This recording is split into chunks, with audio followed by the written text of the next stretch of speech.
We're all owned by the syndicate, body and soul. Or should I just say body?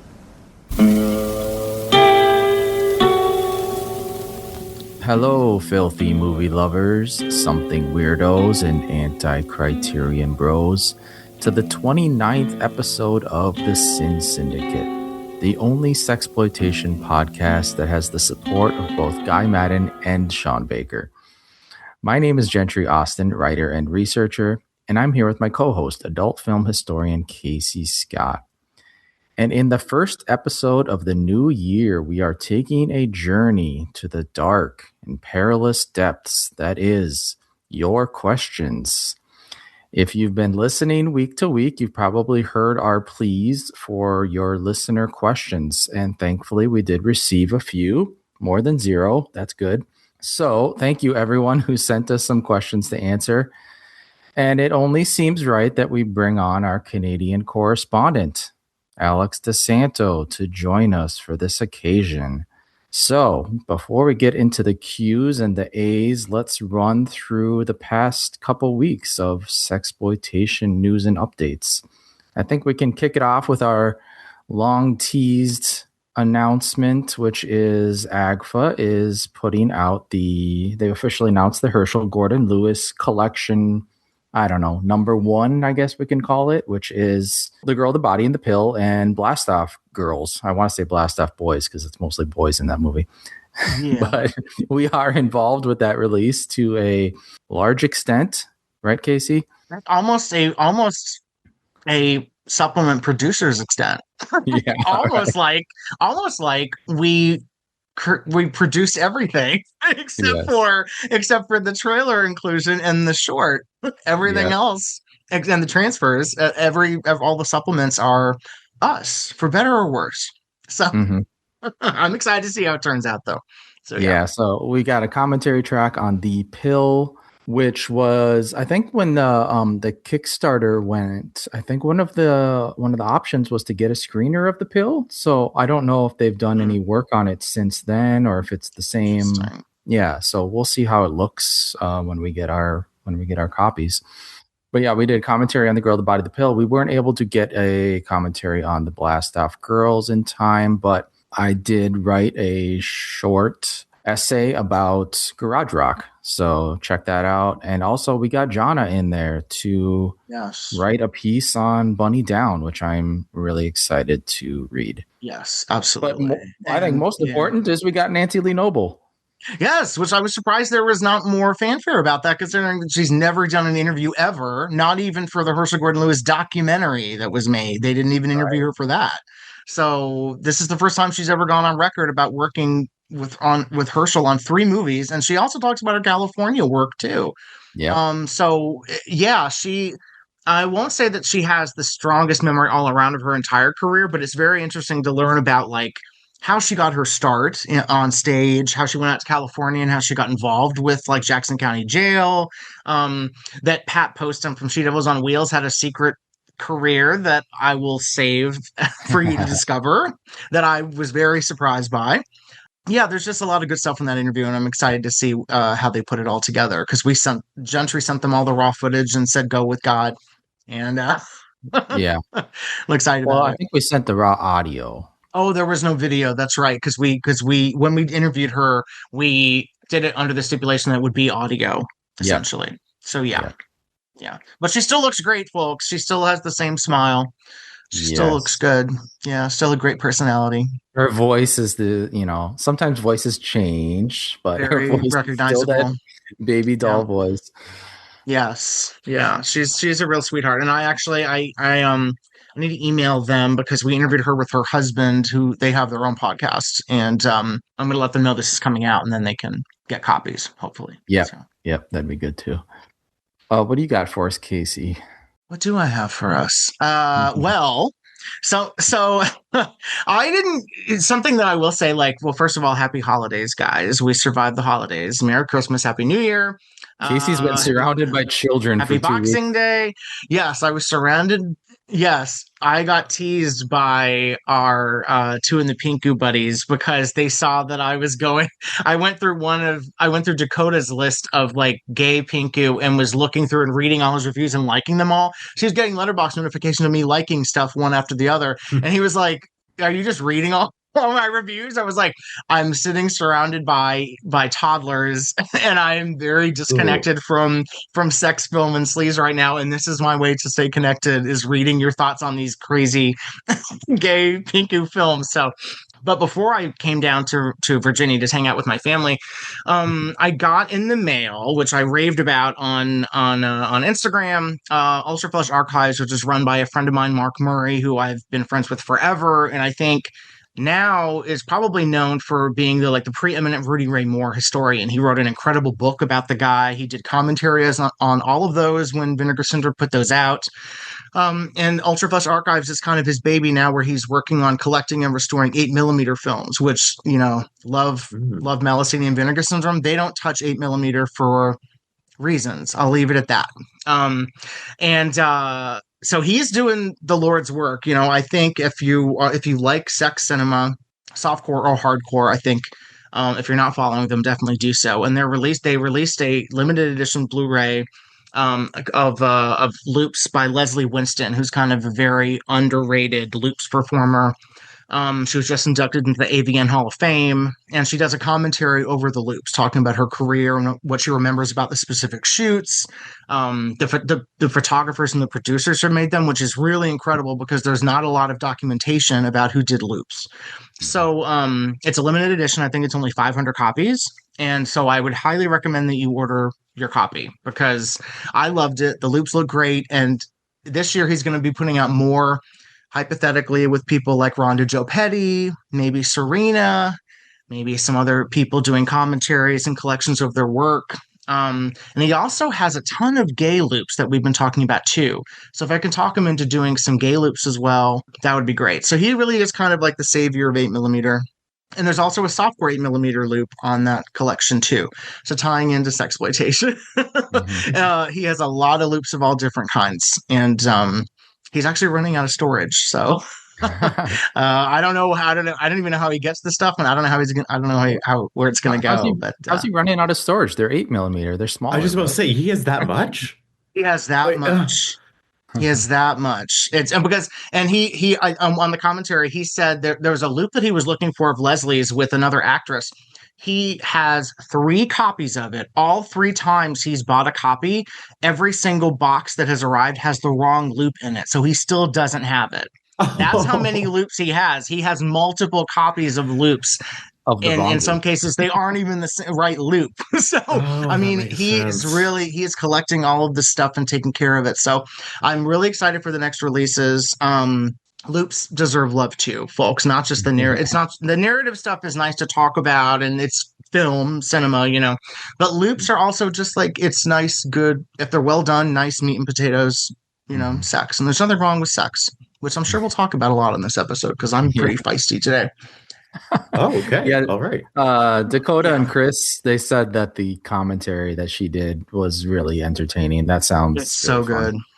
It's really good. She's fascinating. Anyway, I'm friends with her on Facebook, and she remembers a lot, considering what a long time ago it was. I mean, she did loops when she was pregnant for like breast milk fetishists and pregnancy fetishists because she was like, well, I don't have to really have sex in these. I just am pumping my milk or walking around with my belly out, whatever, So I'm just like very, very forward thinking, like get the bag while you can because you're not going to be pregnant that many times. Yeah, I can imagine how much it paid because of that narrow window of time as well too. Yeah, she did wrestling loops.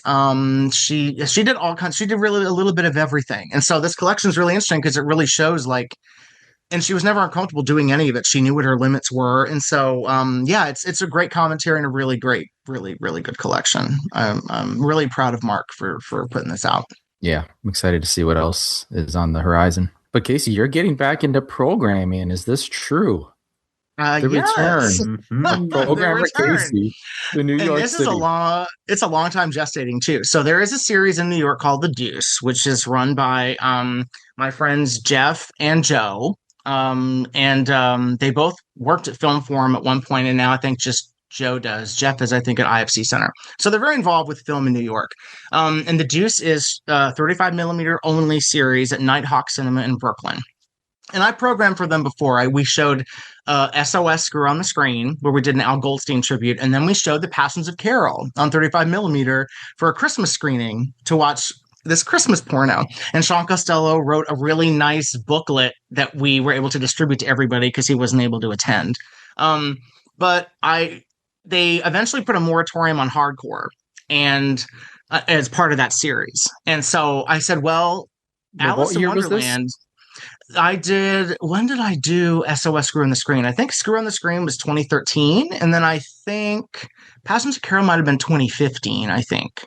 But it was a while ago. So it's been a while since I've been involved with programming, but I've been suggesting Alice in Wonderland for a long time, specifically because while people know that it exists in a hardcore version, the softcore version is the way to go. Like, that was the way it was originally shot. The hardcore footage was shot at the time of production, but not. It's bad. It was omitted from the film because it's not good. Yeah. And it was only reissued in its hardcore version once Christine DeBelle, the star, became famous because Bill Osco is a trash person. And he was dating her at the time. That's the ultimate revenge porn, is having hardcore footage of your ex-girlfriend and then wide releasing it to the rest of the world when she becomes famous. Bill Osco is trash. Yeah, Bill Osco's been trash. So The Deuce, I've been begging them to put this on, and they contacted me out of the blue and said, we want to do Alice in Wonderland for February for Valentine's Day. And so it is the best, I think it's the best sex musical film. Well, Cinderella is really good too, but I do like this one a lot. So I'm going to be hosting that. I'll be doing a presentation before the movie, which is like a PowerPoint talking about the different cast members and their connections to Broadway and dance and music.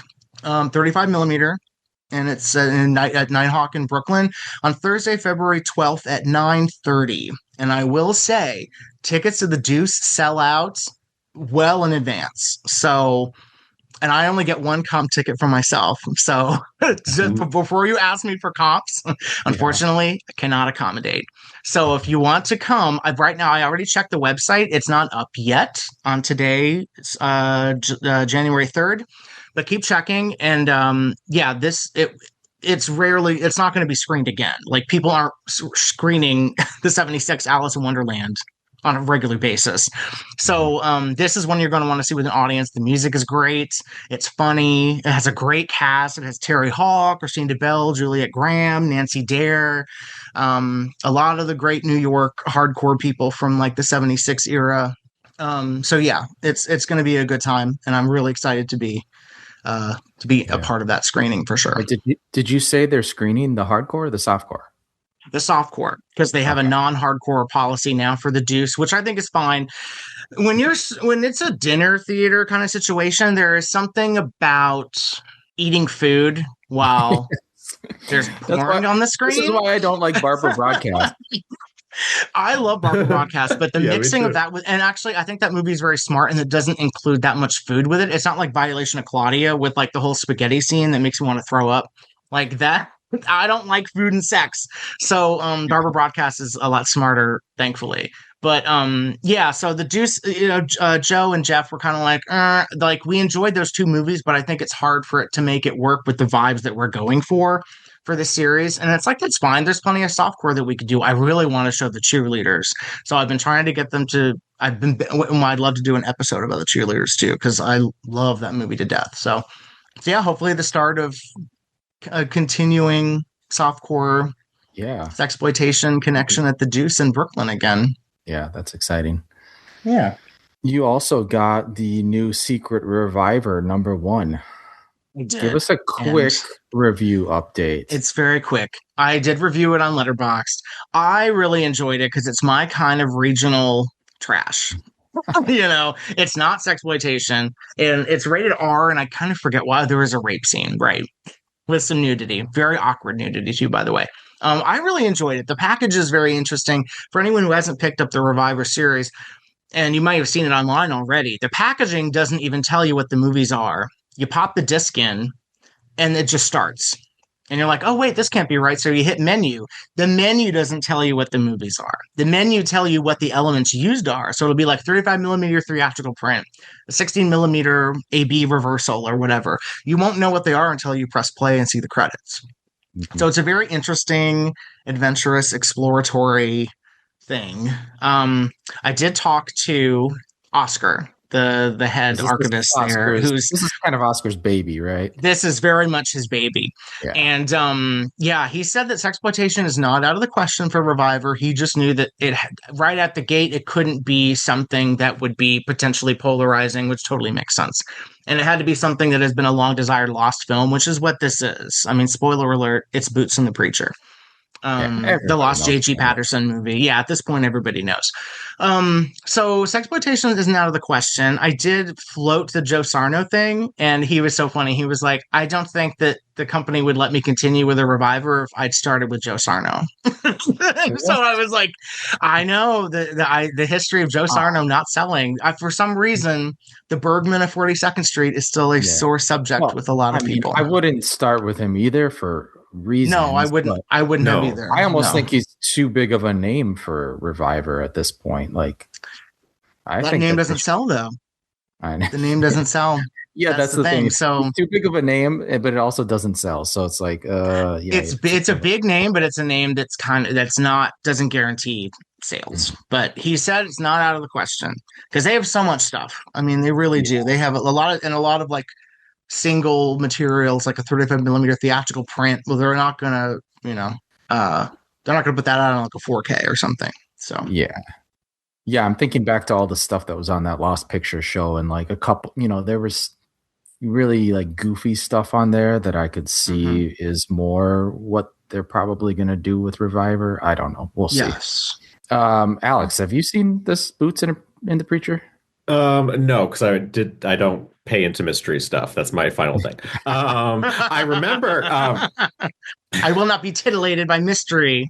No, not in this economy. No, thank you. No, I have. The only thing I've seen of Boots the Preacher was the original eBay auction that this print came from, like 2 years ago or so. I remember frantically texting people at VS like, "Are you getting this? Are you getting this? Please tell me you're buying this print." Blah blah blah blah. But I have not actually seen it. I didn't know it was that sought after.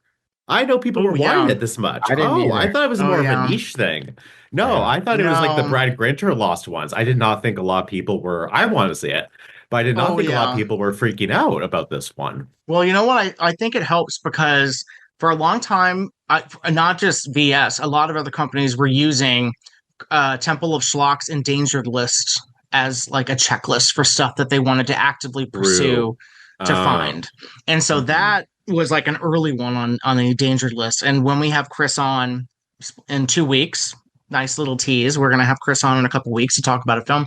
I want to talk about Temple of Schlock because I feel like that has led to a lot of rediscoveries. Because I when you're someone like Chris who's been involved with like the zine scene and things for years, and you have those different connections, people pay attention to what you say. So when he's focusing on like, well, this movie has kind of a nice footprint in like newspapers and stuff, so why is it not around? And so that I think brought more attention to it. The trailer's on the Twisted Sex thing too, and let me tell you, the trailer is not like the movie. The movie is something completely different. I'm just like, this is interesting. So I was like, Patterson, you old so and so, like you're just, I don't know. I have a love-hate relationship with him anyway. Yeah, no, definitely do want to see it. Or is it sold out? It probably is. The slipcover one is, which you know how I feel about slipcovers. It's whatever. I want a copy. I can't keep up. Okay. But the standard edition there's going to be a standard edition at some point. Okay. But because they want it to be out there. But I won a copy randomly. Oh yeah, you won that. They had an Instagram competition, and I randomly got a message from them actually while we were recording our Lisa episode. And they said, "You won!" And I said, "Oh my God, Oscar, hi!" So, our buddy Slipcase Alex, he won a copy, but he had already pre-ordered it, so he's sending me his. So hopefully, I get that soon. That was nice of him. And if you don't like it, you can send it to Alex. Maybe Alex will like it.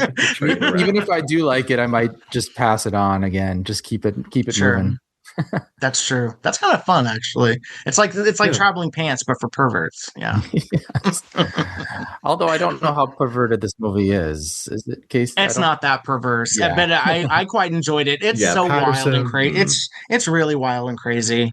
It's interesting because when you see his trajectory, so basically this was his first one, and then Dr. Gore or The Body Shop, and then Electric Chair, and each one gets progressively better produced.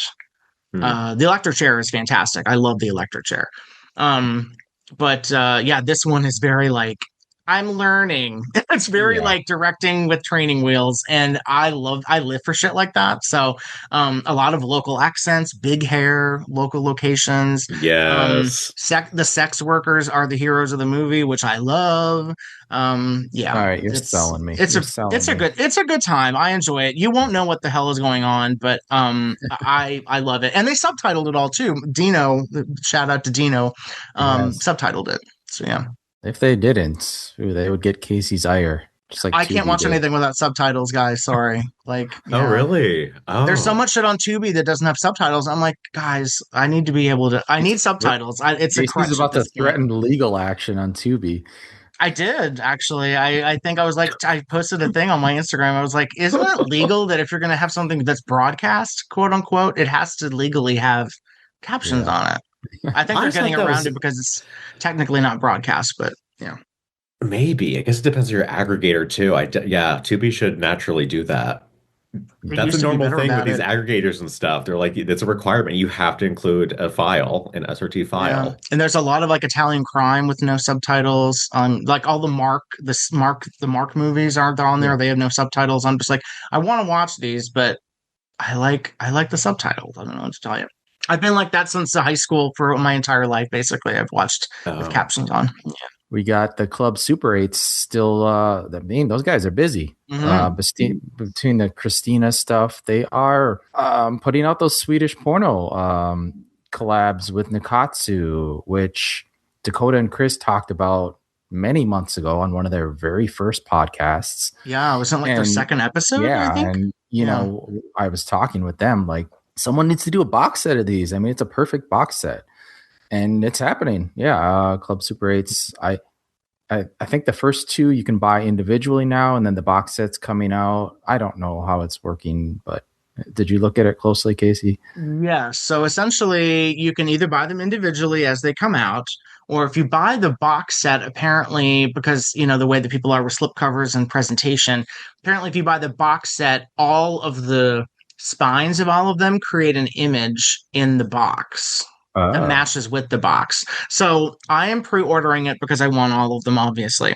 And you very thoughtfully looped me into an email with the with the Cult Picks Club Super 8 guys, and of course I raved to them immediately, and I was like, oh my god, I'm so excited. They even did little extras on the Swedish women in these films, which is my real interest because they're women that I know from like Torgny Wickman films and Joe Sarno films and Thriller, Cruel Picture. So yeah, they're kind of like Swedish sexploitation also rans that I quite like. So like Ingersund is Greta in Seduction of Inga, and I think she almost steals the movie from Marie Liljedahl actually in that. So yeah, we definitely need to get them on the show at some point. I think I have an idea that I threw at them for a kind of a fun film that in a genre we haven't really touched too much. That's all I'll say, but that should be fun. And the one I suggested where they were like, well, actually that's with our competition. And I was like, oh, well then I'm going to go bother the competition because I need that on Blu-ray now. So, but they were very thoughtfully told us, well, we do have another movie with the same actress. I was like, okay, I need to see that. Yes, definitely need to see that. So yeah. And very good guys. Yeah. Yeah, we talk about Cult Picks all the time, but really, I mean, every day they're uploading new stuff over there. I can't keep up. Like, there's just so much good stuff. On that note, I watched My Third Wife, George, which is they uploaded to Cult Picks. I love it. I love which is it's a Kerwin brother masterpiece. What can I say? Did you yay or nay from you? Kerwins being Kerwins. I don't know. It's funny. Yeah, it's not 4.5 star Casey Scott. I think it's quite funny. Good. That's a rating from like 25 years ago. Yeah. I do find it genuinely funny. I think Bill Kerwin's actually really funny in it. And he is. Yeah, he is. And there's a lot of girls in there I didn't recognize. I don't know if they were just one-off Miami. Those Florida girls. Yeah. But I need to watch that. Well, I guess that's the question here. Casey, you wanted to do a little, what are we watching? Which I'm always hesitant. I told the guys, like, I'm always hesitant to do these because I hate podcasts where they're like, hey, yeah, this episode, we're going to talk about this movie, but here's 50 minutes of us talking about what we've been watching for the last week. But I think it works in this case because we're not focusing on a movie. We're going to do a Q&A in 1 second here. Yes. But also, speaking of which, we're kind of going to be doing that on another show anyway. Which is the Disconnected, which we're doing that show. We're jumping Thursday. All over our news and updates here, but we're going to be on Disconnected show next Thursday. Yes, next Thursday, January 8th. I think that's 8:30 Central Time. So for you, Casey, that's 9:30. Yes. It'll be a late night for you.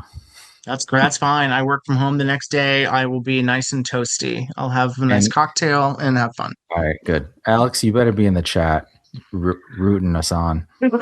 Okay. I'll remind you. Speaking for Gentry, get Nip and Zappin out there. Please. Yes, I know. Please. Yes, get more voices out there so that Gentry doesn't sound like a lunatic saying we need them. Yeah, I was about to say, I'm going to create 5 different accounts and every single one of them every other minute. It's going to be like, tits out for Miss Nipfit. That's great. Over and over. Yeah. Miss Nymphits are each going to have their own little account. Nymphit 1, Nymphit 2, Nymphit 3. Do it. Listen, I love Miss Nymphit. I mean, we could just do a commentary for the Patreons just to get it out of our system. And then when they put it out, they can just use it. No, I'm saving it. I'm bottling it all up for that. Oh, you are? I mean, because we've talked about so many of the actresses in that. We have so much to talk about if we do the commentary for that. So, yeah. It'll happen. Like I said, I'm manifesting this. Miss Nimpet. If anyone wants to contribute to the GoFundMe for Gentry's camping supplies to hang out outside of EGFA headquarters with a giant sign, there will be linked below. Yes. He is currently on day 10 of camping out up there until they release Miss Nymphit Zappin. I love it. This is a green screen behind him, actually. He's not in a nice bedroom at all. I know. He's outside. Well, Lisa said that Vinegar Syndrome's restoration of that looks better. And I was like, where did you see that? Is it on it was movies? A gratis download. Remember way back when the gratis downloads? That you mean when it was exploitation.tv? Yes, way back when. And now that they have the partnership with Warner Brothers, they want to forget all about the exploitation.tv days. The real ones won't forget. Real ones won't forget. Yeah, that's how I first saw things like Fleshpot. Yeah. Way back when. Mm-hmm. Yeah. So no, their print scan. I can't say because I've never seen the Something Weird one because I had no reason to. But it definitely had more emulsion than scratches. If the Something Weird print is the opposite. Yes. Well, also their transfer process was, I think, really different than Vinegar Syndrome's transfer process. So that's true. That's for the tape. That's a tape. Yeah. Yeah, I think it would look better. Yeah. Yep. So it was a print. It was watchable. Mm-hmm. That's all I have to say. It'd make a good extra on something. No, it's the main feature, Alex. Okay. Right. You don't want it as a bonus. You want it to be the main feature. Yes. I don't think it's a bad idea. Listen, I'm a big fan of that movie. I love that movie. I loved it when I first saw it. I don't make any apologies for loving Miss Nymphit Zappin. I think I have so much fun with it. Yes, save it. And most of these sex movies, when they try to be funny or not funny, I find it genuinely amusing. Everyone's having a blast. All the cast is having a blast. Yeah. What are we watching here? I'll just cruise through. Well, I don't really have much else to say. I mean, I feel like I'm kind of in my Sam Deegan mode here, where everything I'm watching is related to something I'm working on or something I'm not ready to talk about yet. So I'm gonna kick it to you, Casey. Well, we've done a lot. We've already mentioned a lot about Two in the Pink Goo. I think they're our sister podcasts at this point, are they not? Our brother podcast. We have our own little chat with them. I mean, they're kind of like our counterparts. We talk to them all the time. But I have them to blame for my new obsession, who is Irina Miyai, who is the Barbara Stanwyck of Roman porno. So I watched two of her movies back to back. I watched Zoom In, Rape Apartments, and Sex Hunter, two completely different performances, and I'm obsessed with this woman. So I'm begging for someone to put out an Arena Me box set, if possible. Before I left for the holidays, I also finally got my Black Emmanuel box set, finally. And I made a little bit of headway. I only watched the first two movies before I had to leave. So I feel very separated from my queen right now. And I cannot wait to return and bask in the glory of Laura Gemser. I can't wait for you to get to Black Velvet again. I know you've seen it. I know you were iffy on it. I think revisiting it, I might like it more. The soundtrack is incredible. The soundtrack is absolutely incredible. But yeah, any movie with Laura Gemser like forced to pose next to dead dogs, I feel like is misusing my queen a little bit. So, I will rewatch it. Well, for a long time, I was the only IMDb review of that because I rented it as Emmanuel in Egypt on VHS from my old mom and pop store days. And I think I raked it over the coals. I believe I deleted that review. But I hated it. At that point. But I think I like it again. And it has your queen in it. Your queen in it, Annie Bell. It's like the meeting of our queens in one movie. It's teenage Emmanuel meets Black Emmanuel. Yep. Yeah. So yeah, Alex, what have you been doing? I have not been watching a lot recently. Do you watch movies? Yeah, what are you talking about? I forget. Are you into movies? You've seen them all. You've seen them all. I know you read sleazy paperbacks, but do you watch movies? I forget. Why do you think I'm here? Okay. Oh my God. What are you talking about? What are these guys doing? Audience, I don't know what they're going on about. I don't know. It's because I don't log things on Letterboxd is probably what they're going on about. I don't always log things. I know I have been reading a lot more recently than I have been watching. But what I've been watching is shit. I've been watching mostly nudies. Because my condolences. These guys know, but to the everyone else listening, I've taken upon myself to see every available American-produced 60s sexploitation film. And I am I am somewhat close to being done. Yeah, I thought the only problem. Okay. No. Oh my God. No. I mean, those district picks, that handful was a really big lifesaver. Do not get me wrong. I'm even closer now. That was like my big, oh God, I don't know how I'm going to get all these because of how obscure so many of those were. But before then and now, because I like marathoned almost all those, as you do know. Don't watch 8 sex films in a day, folks. I don't recommend it.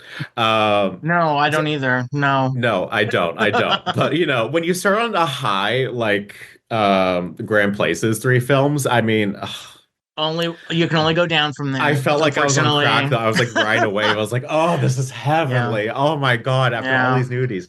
So unfortunately, it's been mostly nudies nowadays. Because I'm almost out of everything. If someone has a rip of Sexperts, please send it to me. I'm desperate. No, which you don't. One? Touched by Temptation, 1965. The one that 66. that one that Retro Seduction put out. Yes. I don't. Very few. Yeah, I don't because I sold that. I sold that DVD before I ripped a copy for myself. When I was destitute, I was selling everything to make money, and I don't have that anymore. That version though has inserts that are not part of the original film because that's what Razzo does. Well, that's the only existing version too. Yeah, it's all we're gonna get. That's also the only existing version. So yeah, folks, I am stuck watching almost all nudies because that's all I really have left. I at least try and watch them when I'm like also doing something else, not paying full attention to them. But even then, it's been really hard. So like recently, it's been Adam and 6 Eves. Yeah. Nudist Life. Occasionally I've done most of the Mahons. Like at least one of the Bunny Yeager ones was a nice break. But even then, sure. That's still a bit. You're of a sticking to stretch. 60s though, right? You're not doing 70s. No. You're doing like pre-65, like new, those kind of. Yes, right? yes, and then occasional stuff. Like I just saw finally Girls Come Too. Yeah. That weird hybrid. It's only as interesting as it is because A, it's a hybrid, and B, it's besides the Raw ones, the second film to show full frontal. Right. So you're getting like a lot of burlesque in there too, probably, and nudist or what? Yeah, burlesque is more so 50s and 40s though. The nudie Well, I'm stuff talking doesn't like the really. Naughty New York, stuff like that. Oh, like the In Trader one, even the Ever the Owl, which was that Yes. other version too. Yeah. Yeah, I still need to see that one. I Yeah. haven't seen that one yet. Yeah. But that's about the only burlesque one I can think of. Yeah, I guess Naughty New York is like late, yeah, Yeah. 59. Yeah. Yeah. Like Yeah. Lullaby of Bearland has some burlesque in it, but that's a weird mix of like three different genres in one movie. Oh yeah, they see that one. See, also these blend in so That much. one I you can't might even like. remember off the top of the head whether I've seen this one or not. I'll have to go back and You check. might remember because it's a triptych of stories. There's a nudist camp. It's a nudist camp movie, a nudie cutie, and a burlesque movie in one movie. It's like it's three different stories. Oh, okay. Andy Then yeah, I Condi. don't think I've seen that one yet. I think that's one of the That one I few I think you still might have like. I quite left enjoy it. over. Okay, I'm looking forward to that one then, at least. Cause so yeah, folks, besides that, like it's either that or just like taking comfort food breaks with things I've recently rediscovered that I really like Room and Broad and Love Remember Odd. films like that. I've seen that like 3 or 4 times now. I'm kind of Really? thinking, I just put on in the background. Girl, you just got it. I'm so happy with Room and Broad. You guys have no idea how desperate Because it's I really was. good. Because I it's want a really Grand Place good. And collection so bad. Yeah. no, me too, right? Don't get me started. Yeah, Yeah. Casey really got me on this whole Grand Place thing. Yeah. Well, now you And know like, why I was mad when Lore on IMDb raked me over the coals for my liner note. I did the liner notes for Room and Broad and Procure, and he raked me over the coals by name, saying that I was an idiot for saying Grand Place was any kind of good filmmaker. And I'm just like, his stuff is great compared to everything else District Picks and all these other people were putting out at that time. let me preface this for people out there. I think I've already said to one or two of you out there. Room and Broad is a script written by Joe Sarno that was never produced by Joe Sarno. So even if it was directed like shit, it is verbatim a Joe Sarno story. So even if Grand Place had no idea what he was doing, that would have been utterly fantastic. Mhm. Yeah. Right off the bat, anyone who wants the film version of the Joe Sarno script in the Ben How to Make It release, Yep. that is Room and Broad. Yeah. That is what that is. It was made into a movie, and it's a very good movie. Yeah, because even the final shot, because I finally got that release and I read the script and I checked the final shot, I was like, even the final shot is laid out visually the way that Place directed it in that script. Yeah. It's really quite the something. second time I watched it, I had the script in my hand, and like the lines are verbatim. The lines are verbatim. The framing is different for quite a bit of it. Mhm. It does not follow Joe Sarno's framing as it's laid out in that thing, but no complaints. Yeah, it's a No really good complaints one. across the board. Oh my God. So yeah, at least I've also found things like that. Thanks to Casey. Thanks Anything to once Casey's as well DVD too. ripper. Happy to help. Yes, that I Yeah. finally invested in Oh. a new one, and I was like, let me get cracking. I owe these guys movies. Yes. I know. I realize I need to get one too because I don't think you do. Do you have Sex Circus? I have that one. I know do. people want that. Okay. I do. Yeah, I do have Sex Circus. Okay. I was getting requests That's for that one fine. recently. No, That really? was You don't another- think I it's think only fine? I think I wrote the liners for that too, didn't I? I put Okay. all my liners on Letterboxd that I had access to without actually reviewing the movie because I need to rewatch them all. Yeah. I remember liking That it. one Isn't it seems like- Tom? It's Tommy Getz again, right? The only one of I his think that's it's like the same guy who watchable. did Bride for Brenda. I like Bride Yeah. for Brenda enough. And I love Marriage Dropouts. I also like too, with the surprise gay stuff in that. Like I've not done that one yet, so okay, you need to I'm get halfway going through on that that. one. That one I like quite a bit. I like Marriage Dropouts. I think that's probably my favorite of his, actually. Okay, But that's without find having rewatched Sex Circus. Oh, I find Sex Circus to be his best to the point that I'm like, did Tommy Interesting. make this? I had to It like rewatch it it. kind of feels like because all Tommy's things feel like one or two lights and then haphazard, but like Mhm. Sex Circus has thought behind it. At least with some of the weird Interesting. inventiveness that happens in that thing, like the scary clown and the lion tamer guy, Oh, see, I need to rewatch because I don't and the remember any of weird that.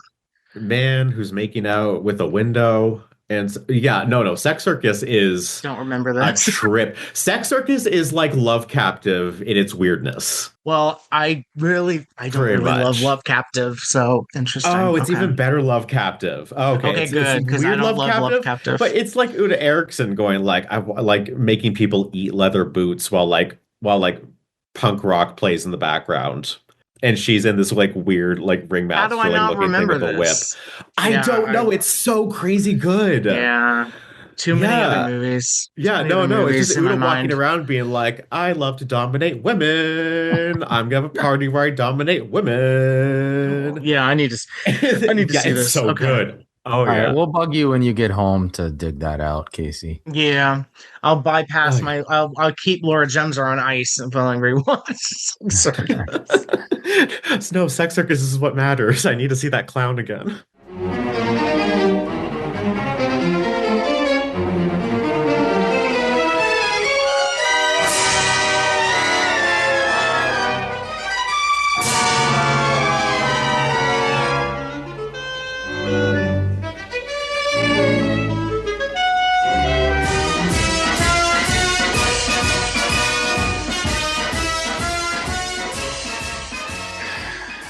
All right, should we get some questions going here, guys? Yes. Sure. All right, we got some questions. We got a few directed to Casey. We got one big one for Alex, but we're just gonna kind of bounce around with some abandon. Let's just start with. Are you going to be the quiz master? Sure, I'll be the quiz master. Okay. But- That sounds good. Yeah. So, I guess this is a good broad one to start with. What are y'all's dream something weird video Blu-ray upgrades? I think we've kind of touched on this a bit, but here's the official question. Let's just, I mean, don't get too crazy. Just give us like one or two maybe that you're dying for. Well, my first thought immediately is like, do you mean stuff that has come out on DVD already, or do you mean stuff that has been languishing in the library and has never been out off of a DVD-R? Let's go with like. Let's stick with the DVDs. I think it's easier because the library has so much other stuff. Like Matinee Wives is way overdue for any kind of official release. I love Matinee Wives. So Miss Nippon's Happen. Well, and that's another one. Miss Nippon's Happen never got an official release. It was only DVD-R. So, obviously, Kiss Me Quick. Kiss Me Quick. Dying for Kiss Me Quick restoration with nice pop in colors. Toy box. It was just so funny. A lot of Novak. Basically, well, we've said on here multiple times. Carmen, release the hostages. I'm tired. You know, this feels like a hostage negotiation situation at this point. Like Carmen, I don't know what you want. I don't know what you need, but lay out your demands, and we will see what we can do. But at this point, it feels like a hostage situation. Let's see. We talked about this with Lisa last week. Actually, no, we sort of did. Off mic, we did, yes, and just a lot of confirmations, basically. Let's see. Moving away from Novaks, Alex, you have one on the top of your head. Oh, I have three. Yeah, I have three. Just go ahead. Go ahead. Right off the number one would be Aroused. Oh yeah, that's 100% kill. Absolutely. For Aroused. Hands down my favorite sexploitation films. And then The Animal, another one of my absolute favorites. That one I think is really would benefit because what we have now is pretty dark. There's some really dark scenes that I think that they could. That whole film is very shadowy. I know, like you always say, like sometimes that cinematography is hard to like quote unquote like correct. It's like really strong Sarno like blacks, but as we saw with but it's old DVD-R too. Yeah, it's like oddly enough, that transfer compared to something like Passion Hot Hollows still looked pretty good. Whatever the print was, that was a pretty decent. That was a pretty decent print of The Animal. So I do have faith in that one. Because I did have some pretty like good like grays and midtones with that. So I still think you could pull a decent image out of the one element. Fingers crossed that maybe more have shown up or something like that. On my end, no negatives. I don't think there's a negative for that one. We would have already gotten it likely if it had also shown up with those other ones too. That wouldn't still be staying around. I think it's still staying around probably because of elements. Because I can't see why Severn wouldn't have put it out if a neg was available. So I think it's probably an element situation with that one. Some of those elements had faded since the Something Weird days in particular. Like Hollywood's World of Flesh was gone, unfortunately. Surftide 77, I think that's gone, unfortunately, as well, too. I like that one, really. No, we don't need that. Oh, I like that one. Okay, but then House now on Bear third, Mountain, yes, that's another one I'd like an upgrade for. But yeah, Surftide, no, we don't need Surftide. lucky the It's neg fine. for House on Bear Mountain exists. I'm surprised that one, but yeah, the neg is for that's around. Hey, hopefully it has been restored. So fingers crossed. Yeah. It looks good. It looks really good. And now third one is Sock It To Me Baby. Yeah. Yes. Another one that was only ever even put out on just for the DVD-R. music alone, just for the music alone too, because there is preprint elements. I'll say that. So we had a slightly spicy print of that. We have better elements now. So I would really like to see that one. I think that's also Mike Franey favorite. And that was, if memory serves correct, from one of the very first order forms, one of the very first sexploitation titles that Something Weird put out, like with Sin Syndicate. Yeah, and films like that too. That's crazy because I mean, I don't think there's any Lou Campa on Blu-ray yet, is there? No, because 3 of them are with Novak, and then the Sock Me To Me Baby, and then Come On Baby Light My Fire also is not available. And that's kind of it. There's not a lot. Lou Campa was not as prolific as one would think, but no, he did a bunch of also producing for other. He didn't do. He also produced a bunch of other ones. Master Beater. That one. Private Relations. Master Beater's lost. Private Relations. He produced Sugar Daddy. I think he produced that one. So the Larry Crane stuff. Yeah, the Larry Crane stuff. Yeah, and he did that that Artist Studio Secrets, which has Gigi and Marlene in that. Yeah, that really odd first one that I know was pretty strange. But it also has Larry Hunter in one of his best roles as well too. Larry Hunter's on fire and all cylinders in that. Oh my god, yeah, he is. Yeah. That's his movie. I love the music in that. I'm still trying to find the band who did some of that those original songs. I would kill to have some of those. But yeah, I'm just gonna keep it to those 3 because I could keep going. We could all keep going on and on. Well, one that I think, other than I don't know, I don't think you had this DVD because you hadn't seen my Third Wife George. I also really like Unholy Matrimony, which was the DVD co-feature of that. I like that one a lot. I like Electronic Lover. That's a great soundtrack. Such a weird, like visually. Oh, Smoke and Flesh.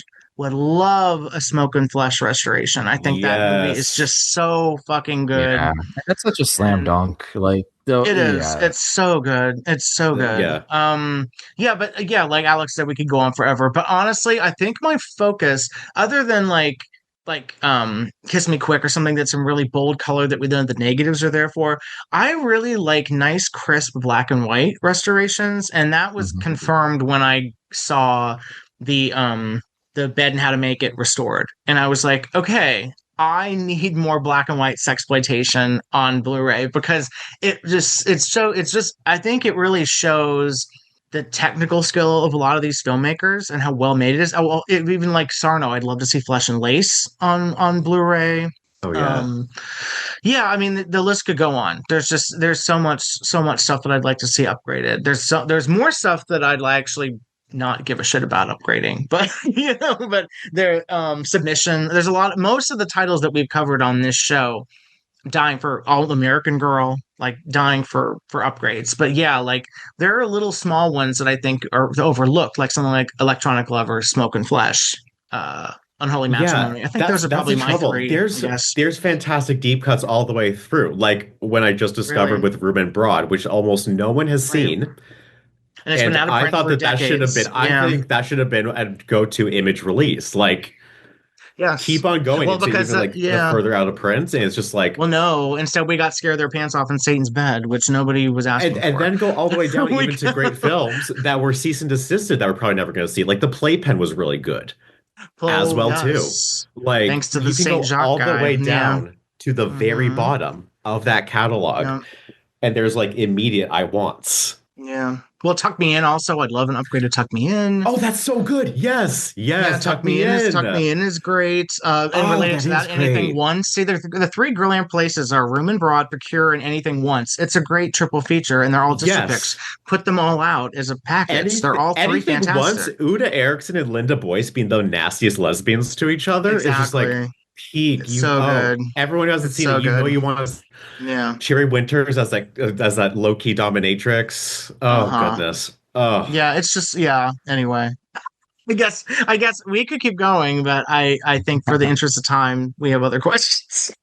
Well, that's a good segue for you, Casey, because somebody was asking, like, you have the most experience working with a lot of these labels, and you've kind of seen them change their identity over time. There's a question here. Do you think this is due to being more financially successful, or do you believe this is an adaptation to the current market of film buyers? With an example being, Vinegar Syndrome, originally focusing on lost, barely seen hardcore films or genre films, whereas what they are now, yeah.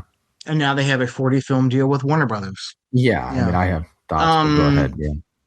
Yeah, I think it's a little of both. I think that most people in the business would say this. I'll speak for them.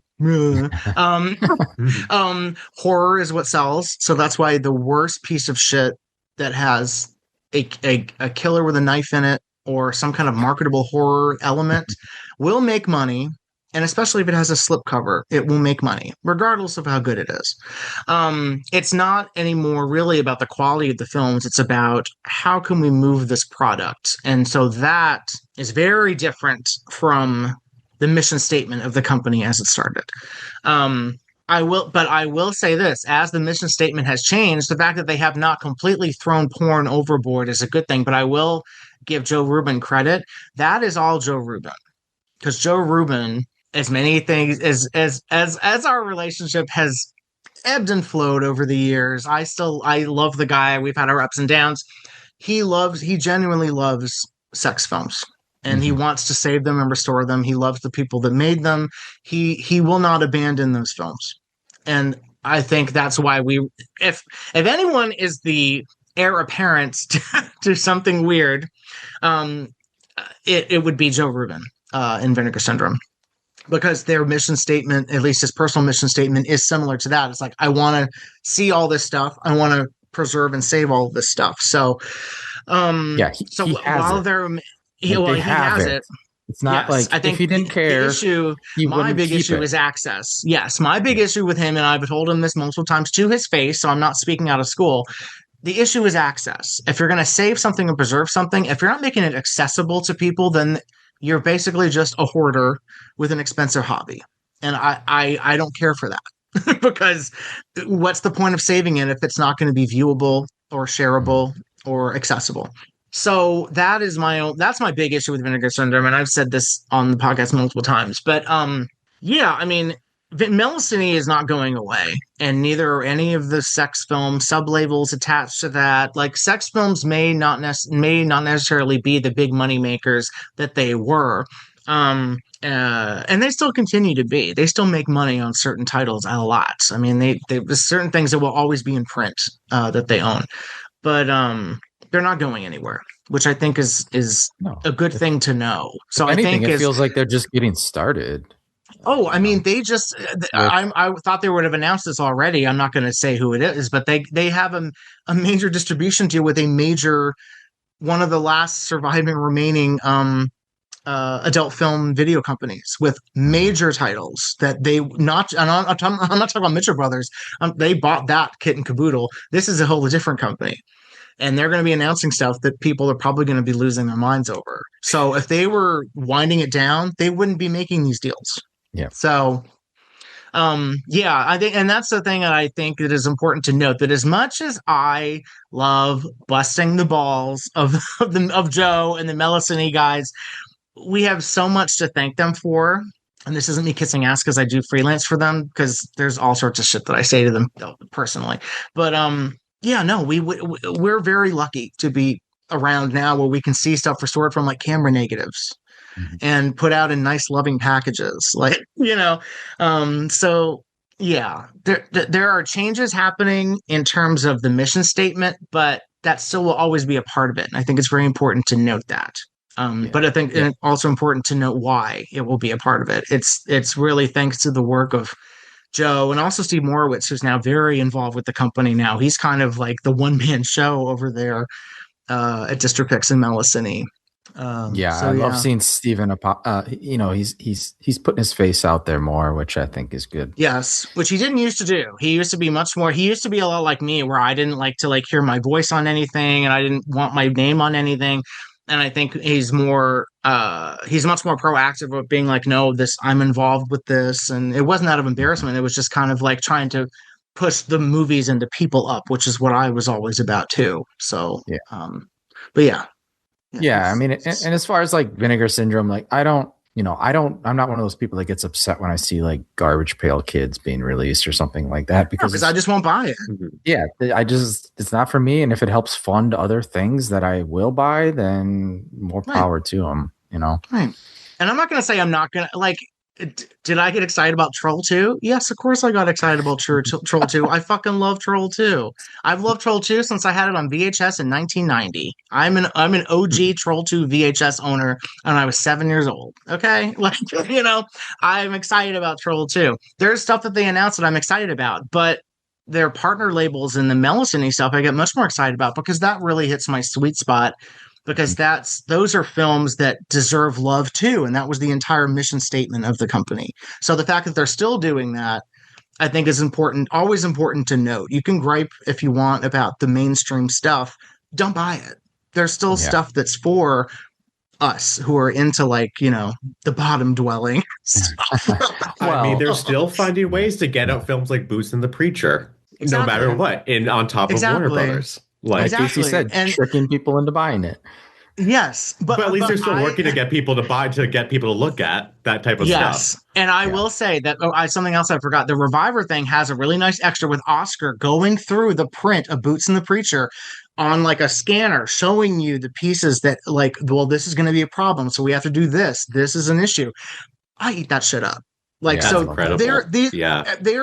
That's something else I will say with the company. They have all the right people working with them behind the scenes doing this shit. Like I mentioned, Dino. Dino takes doing the subtitles and all the other work he does very seriously.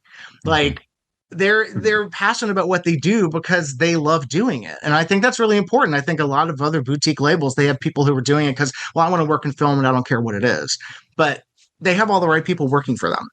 Yeah. So that kind of feeds into another question, which is, Casey, with your bit of insider knowledge, what do you think is the future of physical media?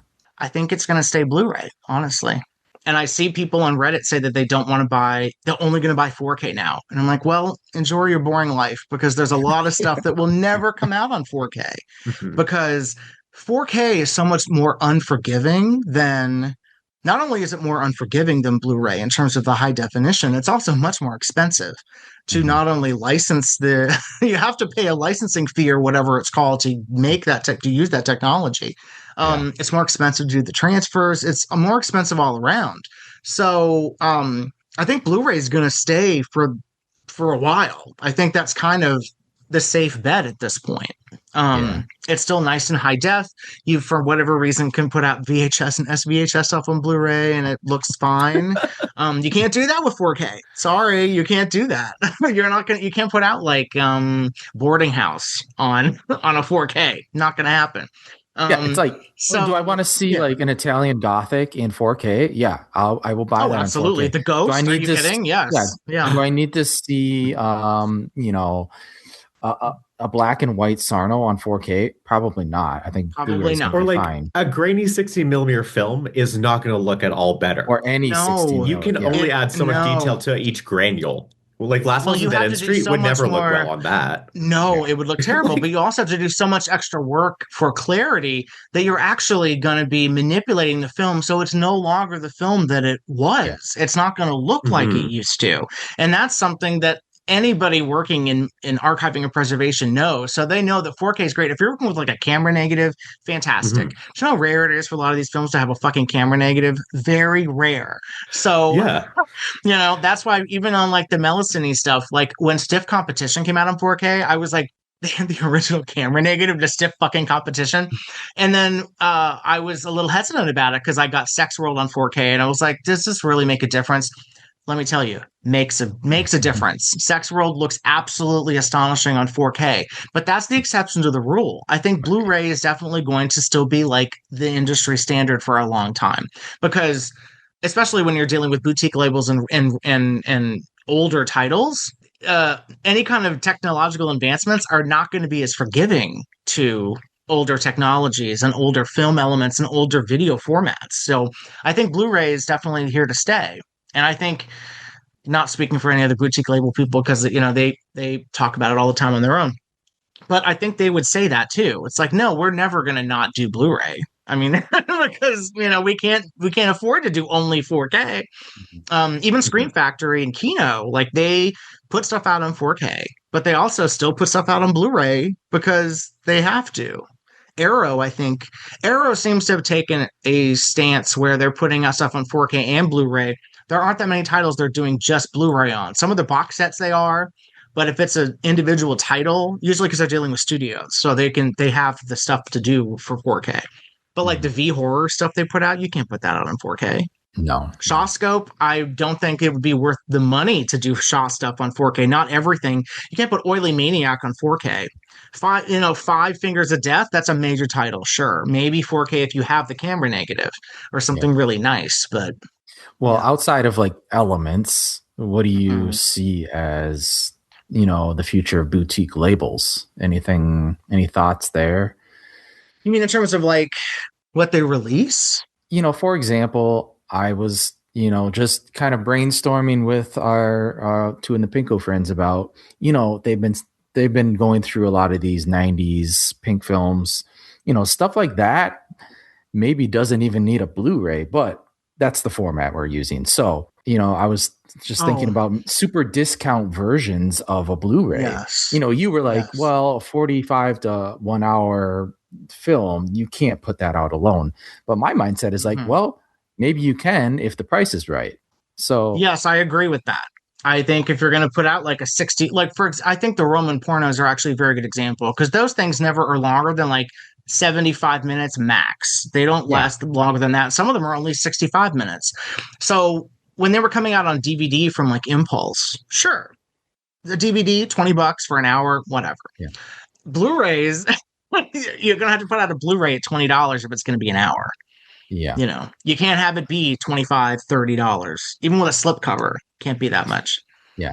Yeah, I don't know the manufacturing, but like I don't know. In my mind, it's like I feel like there's a market for under $20 releases. So I don't know. Yeah, those exist, but I think the issue with that is, I mean, it's something that has happened in a lot of stages of home video releases where the idea that something is affordable means that it's lower quality. Like I know if you're that's the hurdle we have to get past. Yes, and I feel like DVD definitely had that issue. I think Blu-ray had that issue. Blu-ray still has that issue where if you're getting something for $20, you're kind of like, oh, this is probably like a DVD-R, or Blu-ray, or BDR. It's not even a real Blu-ray, or it's like from a tape master or something. But so I think that's the hurdle you have to go through. A lot of these companies may have to go through where it's kind of like, well, just because this is affordably priced doesn't mean that it's like rock bottom quality. We're still putting effort into it and it's going to be high quality. But it's like the people that are bitching about like $50, you know, Vinegar Syndrome releases, they should embrace this concept of like, hey, you want it cheaper, then here's like a no frills, like we've been talking, like Eclipse versions of films. Yes. So, well, something else that I was thinking of in terms of format is, well, something else that people don't really necessarily think about is that there are titles that continue to be shot on film like into the 90s. They were edited on video. So they don't have negatives anymore. They have a master tape. So they can't do... So Vinegar Syndrome, for example, would never touch them. They don't do video restorations. D Gosset Video does video stuff, but Vinegar Syndrome that's one of their partner labels.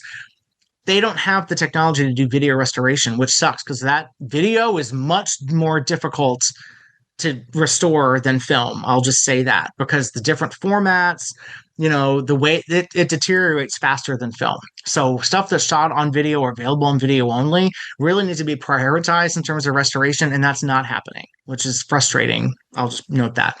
But yeah, so for example, like the Taboo films, for example, the last one that was shot and edited on film was Taboo 4 with Ginger Lynn and Karen Summer. All the ones after that were shot on film. They were edited on video. So they can't restore those. All they have is a video master that they could put that on Blu-ray if they want, but they can't do any kind of restoration on it because they don't have that background in video. You know what I mean? And it's not just adult films that are like that. There are other films in the video market, like the Vinegar Syndrome archive stuff. A lot of that stuff, they're lucky that they have negatives for some of those things because a lot of them were made for the video market. So why would they ever edit them on film? They would edit them on video because that's much more affordable. So yeah, there's just different like technical stuff that I think means that Blu-ray will stay around. Yeah. In a nutshell, yeah. I just feel like the future, maybe there is room for some kind of budget line. I feel like with prices skyrocketing on some of these releases, and I mean, people bitch about it, but they're probably still buying it. But there are some people that are not into consideration. Well, we've also talked about this licensing fees. They have that pricing. There's a lot that goes. I'm sure this is talked about on like Disconnect and other stuff. There's so much that needs to be taken into consideration for that pricing. You're talking license fees. You're talking union dues. So SAG, DGA, WGA for major titles like these Warner Brother titles, Garbage Pail Kids, all this stuff. Restoration work. People doing extras, the artists that they pay to do the slipcovers. They have books sometimes that they put in their printing. Yeah, there's all sorts of different things that come into it. It's not as simple as it used to be. So I think that's where our discussions of something simple, where it's like, it's a case, it's the cover, it's the disc, out the door, $20. I endorse this. Yes. I mean, I feel like that kind of needs to happen for us to see certain films you want to see. So yes, and also if you're dealing with a major studio, or not even a major studio, just if you have like Carmen Novak, major library, if you do a package deal where you're getting discounted all those movies at a discount because you're doing it as a package, then it makes it easier for you to hypothetically sell those at a cheaper price potentially. Something like a Beautiful and the Bloody and the Bear. You throw that into a package because no one wants that on its own. Then you can afford to put it as a bonus on something because you have like a bigger title that you got for the same price or something. Yeah, it's a big old mess. The boutique label world, I used to want to be much more involved with it than I am, and I'm just like, you're closing your eyes to it all. I don't want to have an ulcer. Like, I have my own mental health issues that I'm able to step in and step out as I like. Like, if I was more involved with it, I had to work on a lot of releases and shit that I would never want to. I'd have to do a lot of bullshitting and do a lot of commentaries and things where it's just me filling the equivalent of filling out word count for a college essay. Yeah, if you were on the payroll, if you were like, and you know who I'm talking about. There are people that do those commentaries, and you can tell it's like, well, I'm contracted to do so many commentaries a year. I'll just keep talking and then say what I need to say. Yeah. And a lot of word salad. And I'm like, I'm not learning anything from this. So is the value? Where's the value in this? So worth the money? Does this contribute to the raised price? So that's also the thing. If the raised price is because of a really bogus commentary. Yes. Like a Patton Oswalt commentary. Yeah. I'm not which we didn't fucking need. You don't have to. I will. I'll throw myself on the sword every time. I don't think I've ever heard of Patton. I know he's done like kind of intros and stuff for like some Criterion. He did a commentary for like Undertaker and his pals or something. Oh, for yeah, one he of the did. AGFA things. And I'm like, why are you here? Why? Okay. Why are you here? It's one of his Why are you here? favorites. Yeah. They thought that it would sell copies of the movie because it's Patton Oswalt. I think they overestimate how popular Patton Oswalt is. I gotta listen to that now. No, you don't. No. You'll learn nothing from it. Or why don't you just get these people talking for like 10 minutes? We don't need a whole commentary. Just I was get like, 10 could we not minutes have of like interviewed someone who little, actually, you know. could we not get someone who actually worked on the movie, maybe? And people say, well, no one's around. Did you look? Did you look? Because That's every what I said, movie at that we've least talked do. about on this podcast, somebody is alive. And somebody is alive in every movie we've talked about that we could contact. Something, so crazy. Yeah. Yeah. Hey, look forward to our commentaries coming up in the next few months, right, Casey? Yeah. It's a lot more. They're a lot more. They're not as angry as this. They're a lot more structured than our episodes. I'll put it that way. Well, I'm just saying that, yeah, if we can suggest other people that are more experts in some of these films, we always try to do that. But if no one else can do it, then we're happy. I literally just suggested several different people for different projects because people come to me and say, like, do you want to do this? I'm like, I'm not the right person for this. This is who should do this. So that was adult version of Jekyll and Hyde and Erotic Adventures of Zorro. I was asked to contribute to that, and I was like, I'm not the person for these. Here you go. But they ended up not doing any commentaries except for the archivals for that, right? No, but they got all those. They wanted me to write something, and I said, nope. All these other writers can do it. Yeah, and so they did. Yeah.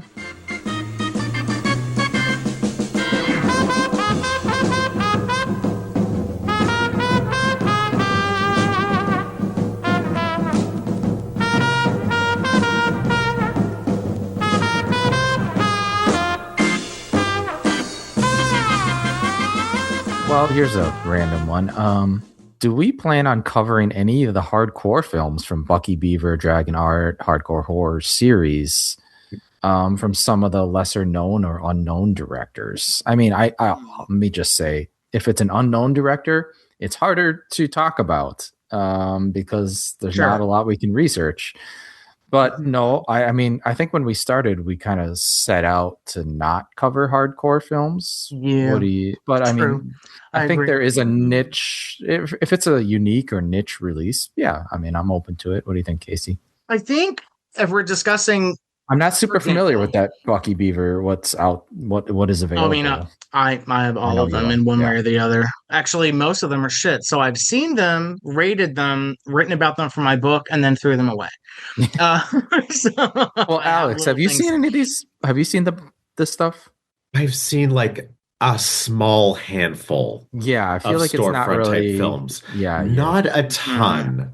There are some good ones, but normally just the ones that have a weird plot, like the Geek one and Come Deadly, and any of those that might have some sort of any satanic one. Probably seen it, but that's about it. Like Possession, the San Francisco one, Helen Madigan, I really like. There are some good ones. The issue is though, and I think Lisa talked about this, is that sometimes, for example, we won't cover either of these. There is a movie called Linda Can't Stop, which is a 1973 Sean Costello movie shot in New York. Well, there's also a film print that was found that said it was called Linda Can't Stop. It's a West Coast movie. It's not called Linda Can't Stop. But we don't know what that is. So that's kind of what we're running into, where it's like titles don't necessarily match the movies. Or like there's a movie called SF Wingbangers, where I think that may have been a title that either Mike made up or it was on the print, but it's really called The School Teachers. It's much more boring. So there are some good ones in there, but I think the only way we would ever discuss them is if we're talking about somebody like a Renee Bond or a Sandy Carey. If we're going to talk about movies that we would recommend people see, or like a Sandy Dempsey, where it's like, well, they're good in this, but you should also maybe go see this. If you want to see them in a hardcore film, here's an example or something like that. I think going in depth into them is not only difficult, but it also kind of isn't like it's not really the purpose of what we're doing here, where we're trying to stick to soft, because there are definitely others who I continually hint at on this podcast who are already doing that. So, but they're not, and they're not doing it either. So yeah, but they're not doing like this. Yeah, the Bucky Beaver type stuff. No, but in terms of production, it'd be tough to do that. But even in terms of distribution, it'd be tough too, because a lot of those weekend wonders, most of them are weekend wonders. They have no credits. Yeah. They have no paper trail because they were shown in like cheap theaters and wasn't advertised in papers. Exactly. There's no knowledge of who made them. Yeah, it was distributed via the trunk of someone's car. Yeah. Yes, right. Or And under that's the about counter, it. right? And that's also the problem. Yeah, folks, that's also the problem. The title, like these prints were so used. People out there, like these 16s in particular, is that so many of the credits are missing just from damage. Exactly. And just from them being used and used and used, that the credits are, a lot of these prints are just gone because of projection and things like that. And they didn't get press materials. There's no press books. There's no like hardly. I'm trying to think of a storefront one sheet for something. Nothing's coming to mind. And nothing's that's why coming to mind. Even Lisa had to like. A lot of the covers of those things are like screenshots of from the movie. And newspaper ads, guys, for these theaters was normally like a tiny little 1-inch square that says like blank adult theater, 24 hours. Nothing interesting. Like just this is what we are and this is how long we're open for. Right. Nothing. I think actually snazzy. I would recommend, if you want to know not about specifics from Bucky Beaver, but if you can get a hold of it, Eric Schaefer did a really terrific article on the beginning of the 60 millimeter pornographic industry. And that ties into another question that we have about Cosmos Films, because that was kind of the beginning of that. So if you can get a copy of it, I forget what the article is called. It's not Smutty Little Pictures. That's my friend Peter Alalunis's book, I believe. But Eric Schaefer wrote a really good article that's very comprehensive about 16 millimeter adult film, hardcore film production and the beginnings. And that, I think, would give you a greater idea of how much limited information there is, but he was able to kind of still build that history. And he obviously, because it's a academic piece, a lot of work cited that you can then bounce off of that and research more into that. It's just tough for us to focus on like one movie or even a group of movies, because what we like to do is we like to do background on the people who made them. And if we don't know who made them, it's much more difficult to talk about. So I think a more broad overview through that Eric Schaefer piece would be the way that I would point somebody to research those Bucky Beaver things. Yeah, I mean, is it fair? I kind of lump these in with like stag films. Is that a fair assessment? No. I mean, well, what I'm trying to say is that these films are hard to research and write about in the same way that stag films are, in that there's not a lot of information, and even the information is sometimes incorrect. In that way, that's true. Yes. Yeah. Like there's Dave Thompson wrote this book called Black and White and Blue, which is about stag films, and even he admitted, in his like foreword, he's like, this was a hard book to write. Nobody else is writing books like this for a reason. Because it's nearly impossible to, give quantitative and qualitative like data on this stuff. But, well, there's been an improvement on that book, even because my friend Dan Urban, who I went to NYU with, he wrote a book on loops and stag reels a couple years ago, and that actually was sold. It's sold through the Melicini shop, and he thanks me in the acknowledgments, which is very nice. But because he and I were kind of the guys who were interested in porn at NYU, and he went to the MEAP, which is Moving Image Archiving and Preservation. So he really is into like getting his hands dirty with these films and stuff. So, but stag reels they're similar in that way, but in terms of production, distribution, very different. Yeah, and exhibition, very different. Well, let's on the topic of like SWV and their Bucky Beaver, flipping those over to the back, sometimes you'll see little blurbs, and they're written by names that are not, sometimes Lisa writes them, but there are others like Betsy Berger. Have you seen that name? I've seen that a few times. Like, who are some of these people that was a question that came in. Yeah. Well, at least with the case of Betsy Berger, some of these people were like doing research and coming out with like zines and stuff way back in like the 90s when something weird was just starting. So Betsy Berger had a 2-issue zine called Highball. Right. This one came out in 92. The other one came out, I think, a year later. And this is one of the very first, publications pretty much almost entirely focused on sexploitation with some light exploitation adjacent. And I don't know who Betsy actually is. Yeah, I don't know who Betsy actually is, but like this for the early 90s, this has in-depth discussions with Dave Friedman, Barry Mahon, Ted Michaels about his first sex film, a very rare Lee Frost interview from the 60s, and things like that. And this also has early reviews on early Something Weird releases, ads, and stuff. So yeah, Betsy Berger was pretty much doing the work before like Charles Kilgore was just starting out with Echo around this point. Yeah. Even And he wasn't does really several of going them that too. far. So then, yeah, Charles Kilgore then did liners as well. Some of the other names I do not Was know. Elliot James was another one, I think. And was he Screwball magazine or Screw magazine? Yeah, that's what I'm trying to remember. Betsy remember. Berger's the most because I love this She's magazine. an actual person, right? Yes, Betsy Berger's real. The question where it's like, how do these people become associated? I think it's the same thing that's happens today, where it's like, whoever is interested in these films, we're going to have them write about it, and these people were currently writing about them. Well, I contacted Something Weird asking to do liner notes because I said I was after I've been reviewing stuff for DD Drive, and I said, so I've seen a lot of other people write, Robin Bougie, who I'm friends with, and a lot of other people, like I've seen them do liners. Are there any titles that I could do liners for just because I'd like to be part of the Something Weird family or whatever? And they threw me the Distripick stuff. They said we're reissuing the Distripick stuff and we need new box copy. So I wrote box copy for I think 8 to 10 titles, I believe. So yeah, sometimes it's just people who are fans, who are writers, who are like, well, here's some of my work and I love you guys. Let's do this. The big mystery, I think, was well, there's a guy named Mr. Pinky. I'm trying to remember who that was. And then there was another one named Don the Deviant. And I don't remember exactly who Don the Deviant is, but I think Lisa told me a while ago, and she knows who it is. I don't know if we're all still sworn to secrecy on this.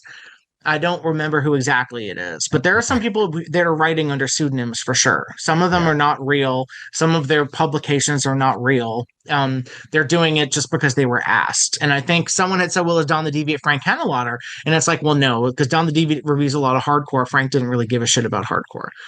So I forget who Don the Deviant was, but essentially they're a mix of real people and fake names for real people who are also writers. So it's possible Betsy Berger and Elliot James also did reviews as like Mr. Pinky or Mr. Perv or all these other different names and stuff. I think I'm trying to remember who else did some things, but at least Betsy, like, I mean, Alex has a legitimate published person, a legitimate magazine person, yes. Which and Elliot James, I think, might have been collection. Real. I would love that. Yes, I don't know where Betsy is now. That's what I'm curious about. I do not know. Yeah, Lisa where some might. People are now. Lisa's very good about staying in touch with people. Yeah, so Lisa might know. We'll have to ask Lisa again. I know. Well, how many issues were there of Highball, Alex? Do you know? Released 2. Yeah, just 2. Okay. So I'm just curious if Betsy has more in the archive. That's why. Yeah. Was there a third that never came out? Yeah. Now I'm really intrigued. Like that. Okay. Yeah. No, this is some good stuff. I need to scan some of this stuff. Actually, I think I have for you guys some of this stuff. But yeah, one of the few Barry Mahon interviews. I think you scanned the Friedman one because we wanted to know what he said about Ramrodder, and you sent me something that he said about Ramrodder. That was it. Yes, which was super duper helpful. Yes, and I'm sure he talks about Brick Dollhouse and Sweet Sickness in there too. I think he covers everything in there, doesn't he? Sweet Sickness, yes, almost everything in here. Almost everything he has a blurb for. That's good. On one or two. I love Friedman. We already had our Friedman love in, but yeah, I love and miss Dave. We'll continue. We got his films to actually talk about. I know. Haven't actually talked about one yet. Well, yeah, Ramrodder. Well, that's true. Ramrodder, sort of. That was a pickup. Yeah. Well, here's let's go with this one. So, will there be an episode on Gordon Heller or Free Love Confidential? I would love it. Yeah, I fucking love Free Love Confidential. I when I revisited that on my Novak rewatch, I was like, wow, I forgot how really incredible this is. It hits all the I know sexploitation Alex likes hot it spots too. for me. Yeah. And I don't know where the Yeah. rumor that Gordon Heller is William Rotsler came from. I can say unequivocally that is not William Rotsler. That is not a William Rotsler movie. First of all, he's not in it. And Rotsler liked to be in his own shit, even in little cameos. Second of all, he was already established as William Rotsler or Shannon Karst. So he didn't do Free Love Confidential. But I love it so much. Yeah, you have these two friends, including this one with a French accent, out there trying to have fun and getting blackmailed with nudie pictures while they're doing drugs with a photographer. You have a butch lesbian in leather. You have go-go dancing. You have breaking into a bank. It's like it is really incredible. Yeah. It is so incredible. Speaking of another something weird I want an upgrade for, Free Love Confidential, which not enough people talk about. So good. Yeah, I think the Rotsler confusion came in because I think Free Love was written by the same guy who wrote some of Rotsler's movies. That's probably why. So they think that that's the connection. But it's like, but yeah, sure, but that doesn't mean they're the same person. Yeah. And I forget who shot it too. I mean, you know who else? I think Ed DePriest worked on it.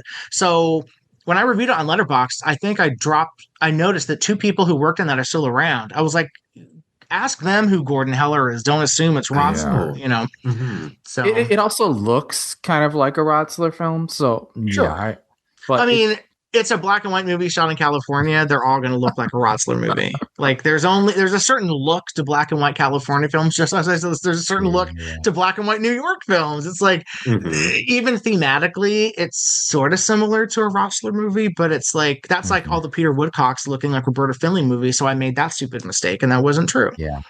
So yeah, we'll talk. Gotta follow the trails. Gotta follow the trails. Yeah, I think we'll do a Free Love at some point for sure. I would love. Yeah, I know that I personally I like put it on my mental back burner because we did cover Rotsler.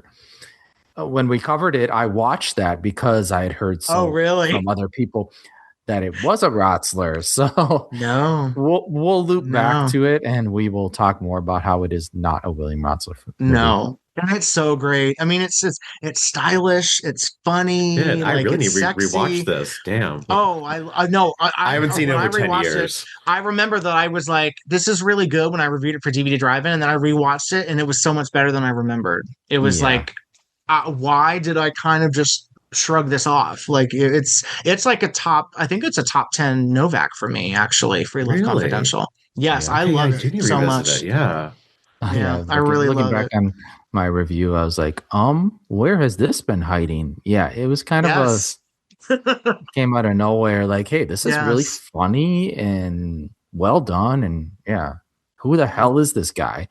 I know. And it's paired with a total piece of shit for Single Swingers Only, which is god awful. Oh god. But I don't know why it was paired with that. Oh. Yeah, I was like, shouldn't this have been paired with another black and white? It should have been paired with Help Wanted Female, honestly. Very similar vibes to that movie.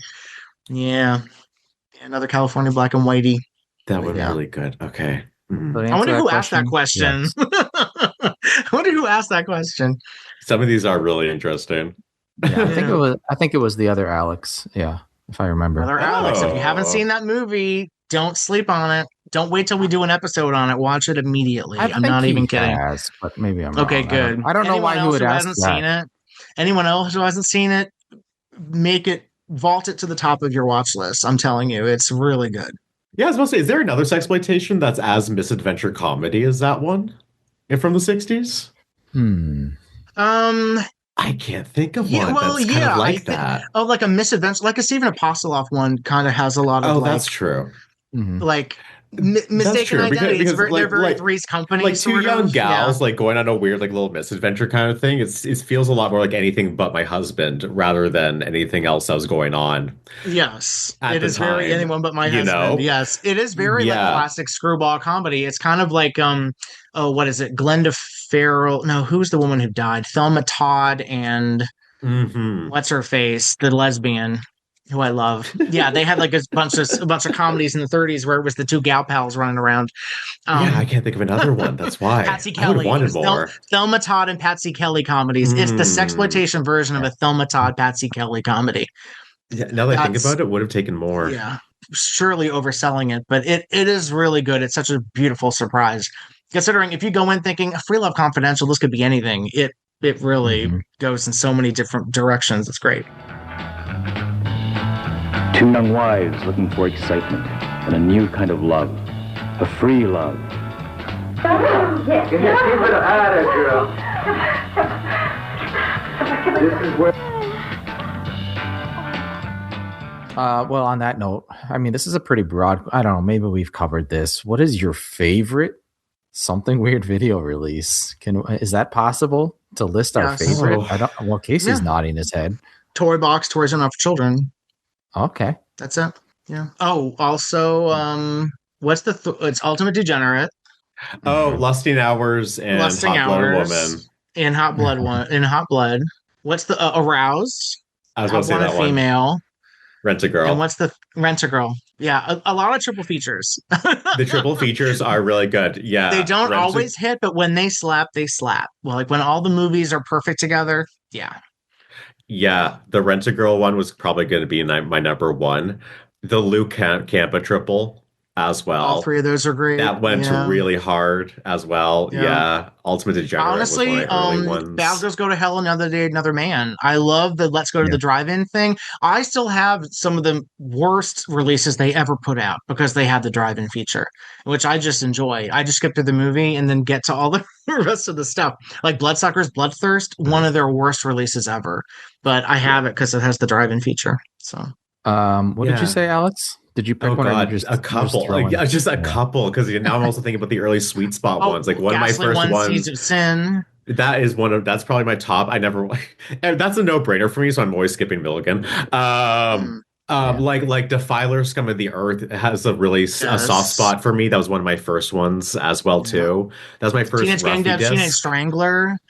Yeah, but I'd said Rent a Girl is probably my number one because it's the one I revisit the most. And then probably the Ultimate Degenerate release. Those are the two that I love to pop in. Oh, I didn't know you were such a Rent-A-Girl fan. Well, not Rent-A-Girl, but like that whole release, like Aroused, Help Wanted Female. Rent-A-Girl works really well, bookended by those two. Mm-hmm. It's the tamest of the three, but it fits nicely, and it's not like a vibrations, fluctuation, submission where you're like, what the fuck is this bottom thing? That's not a brutal roller coaster as well. No. So also like a nice continuity. Yeah, there's a nice continuity and sleaziness across the three of those. Yeah. Well, for me, let me give a shout out to the see-through double feature, The Girl from SIN and Henry's Night In. I do love both of those. The Invisible Man and Invisible Woman double feature. Yes. Flush and Ways Past and Hot Hollows. Yeah. Sit in the Suburbs, Swapping How They Make It. Swapping How They Make It that was my first. We're just listing every single release now. That's how I fell in love with Pat McNair, was Swapping How They Make It. Yeah, you're right. That was my first Sarno as well. Yeah. I was like, damn, who is this woman?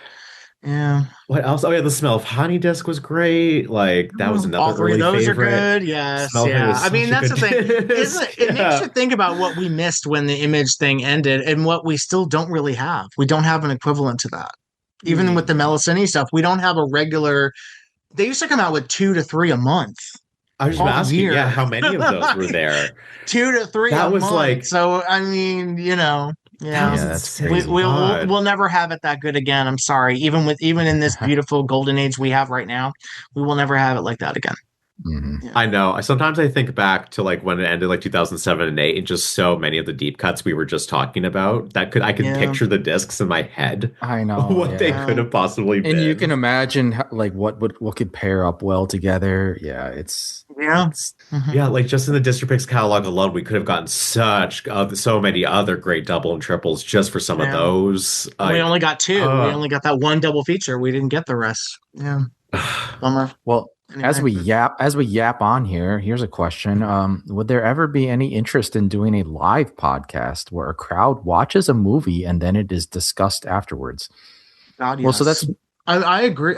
Yes, absolutely. I've said I've wanted to have us come to New York and do that. Mm-hmm. Yeah. I'm trying to has anybody done something like that where they watch a movie and then have like an in-depth discussion afterwards? Not just like a couple quick little questions, but like a sit down and like an hour. In terms of like podcasts, not that I could think of. Like even how did this get made? They don't watch the movies in the theater. They just you watch them as homework and then you go to the theater. Yeah, because that's what I'm asking. Because that would be an interesting. I mean, it's asking a lot of time from people, I think. But, it is. To watch. But then again, with these movies, it does help that they're shorter. So, you go and watch an hour-long sexploitation film, and then and then we would sit down and talk about it afterwards for another hour. Yeah, that you'd also have to choose wisely, because I've said this before. Some movies do not work with audiences. They don't. If you have to sit there and watch certain movies without the benefit of a fast forward button, if their sex scenes go on too long, if there's less to grab onto outside of the sex, then that's tougher. Yeah. So Free Love Confidential would be a great one, actually. That would be a perfect one. That would be a perfect one, because there's so much. I mean, I think if we're going to do that, it would have to be something like quite bonkers, but also with a fascinating backstory. Yeah. So Psyched by the 40 Witch would be good. Actually, we've done a bunch of ones that I think would work well.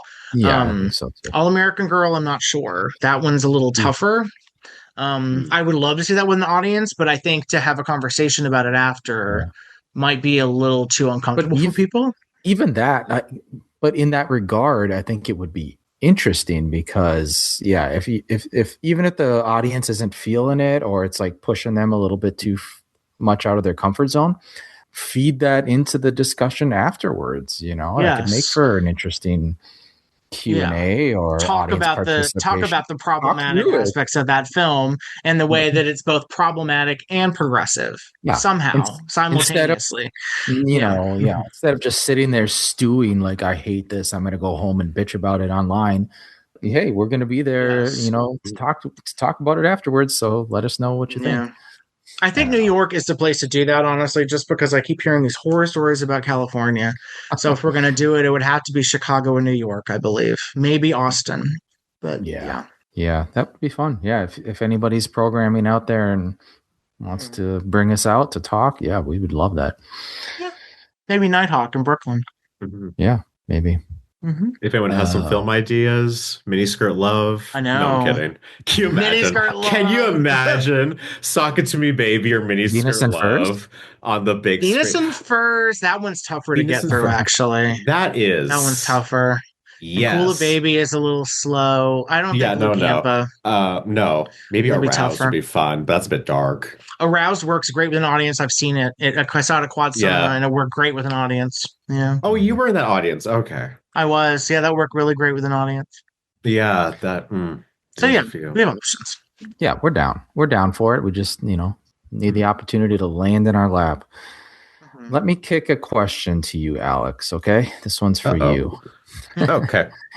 Talk about the economics of the genre. We had a question, for these low budget movies, and film is an expensive medium, as they mentioned here in their question. And these films seem to only have a handful of prints made. Question is, how much money did the average sexploitation movie really make? Okay, so we do kind of have an idea on what the average sexploitation film made, thanks to this wonderful little book. Da, da, da, da. For listeners, I am holding up the technical report of the Commission on Obscenity and Pornography, which was created in the early 70s, because in 1967, here, I'm going to read out a little thing that explains this whole thing. And people, this is important. This is an important thing to discuss. So bear with me for a hot minute about this little tome. In 1967, it was put into law that I'll just read out. The Congress finds that the traffic in obscenity and pornography is a matter of national concern. The problem, however, is not one which can be solved at any one level of government. It is the purpose of this act to establish an advisory commission whose purpose it shall be, after a thorough study of a thorough study of the relationship of such materials to antisocial behavior, to recommend advisable, appropriate, effective, and constitutional means to deal effectively with such traffic in obscenity and pornography. And what they had to do for this report was to analyze everything pretty much, analyze the law pertaining to the control of obscenity, and to evaluate and recommend laws and definitions of it, to ascertain the methods employed in the distribution and volume, to study the effect upon the public, and particularly minors, in its relationship to crime and antisocial behavior, and then finally to recommend such legislative, administrative, and other advisable appropriate actions that the Commission deems necessary to regulate effectively the flow of such traffic. So this report is done. So pretty much they do this report on taxpayers' dollars and pretty much create the best textbook for how the industry how to make ran an exploitation movie and was operated in terms of production and distribution, not only with film but also with books, magazines, and mail order. So this is pretty much to all researchers out there an absolutely essential tome to have, particularly volume 3 and 4, as it deals with the marketplace. Because, like I said, it is the government, and they did incredibly thorough research, as thorough as one could expect with this kind of thing. And even in this book, they make it very clear when their research was hazy because they cannot properly get their sources. So the commission said, and I also have some opinions on this, I'll stick in there, that really most exploitation films could get we're looking towards getting around a typical return of around $70,000 to $100,000. I would cut this down a bit because their one bias in terms of these numbers was that most of the data they got was from higher end distributors such as Dave Friedman and stuff, who didn't really represent a lot of smaller people that we talked about, like American Film Distributing and stuff like that. Dave could get upwards of 150 to 200,000 per film, depending on the film, but that's an outlier. I would say it is about, depending on the person, $50,000 to $100,000 after a couple years of the film being out on the marketplace. And again, that depends on that again depends on a lot of things. Like I said, if you're a Dave Friedman, you can normally expect $100,000 because you have a higher level quality of product. So it can play in all the exploitation houses, which, according to the report, as of 1969, there were about 400 to 500 exploitation houses in America, with an additional over 100 or so that occasionally showed exploitation films. A Friedman film could show in those theaters that occasionally showed exploitation films.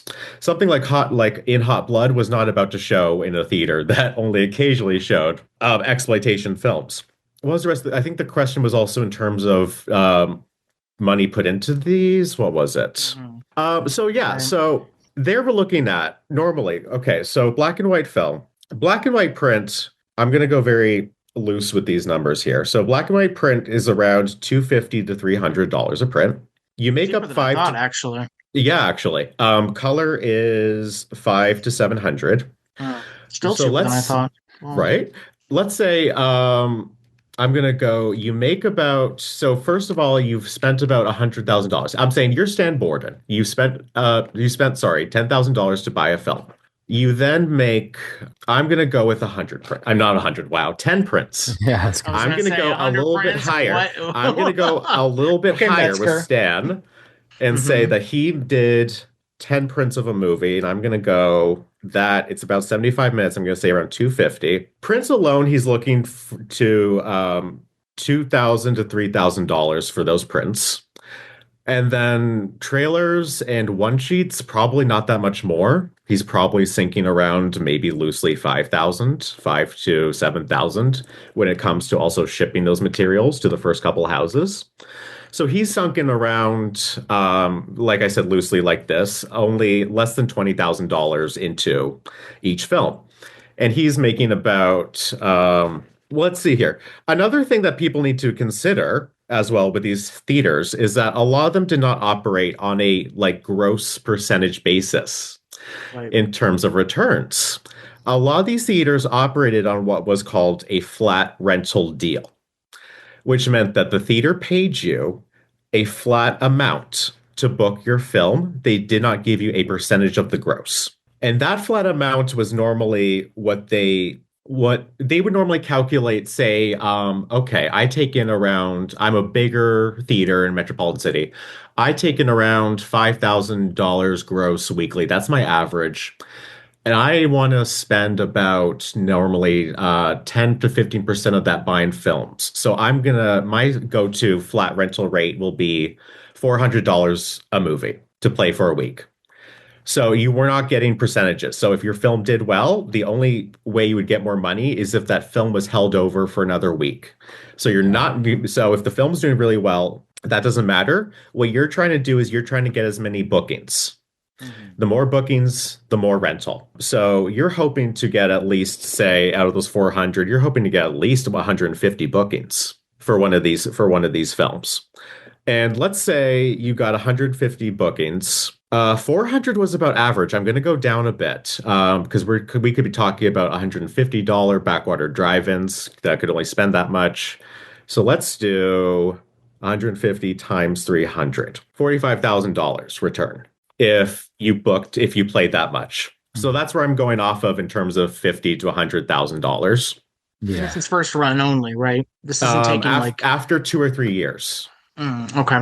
This is even here. They're like, a film can be playing 3 years in and still be considered first run. That's true. As we've seen, these are returns. These are returns after like 3 years or so of these films in the marketplace. Right. Okay. Pretty much. Dave Friedman once said, I'm quoting his headmistress commentary, in that he said, like on the buckle of the Bible Belt, there could be a state or two with 100 drive-ins that play an exploitation film.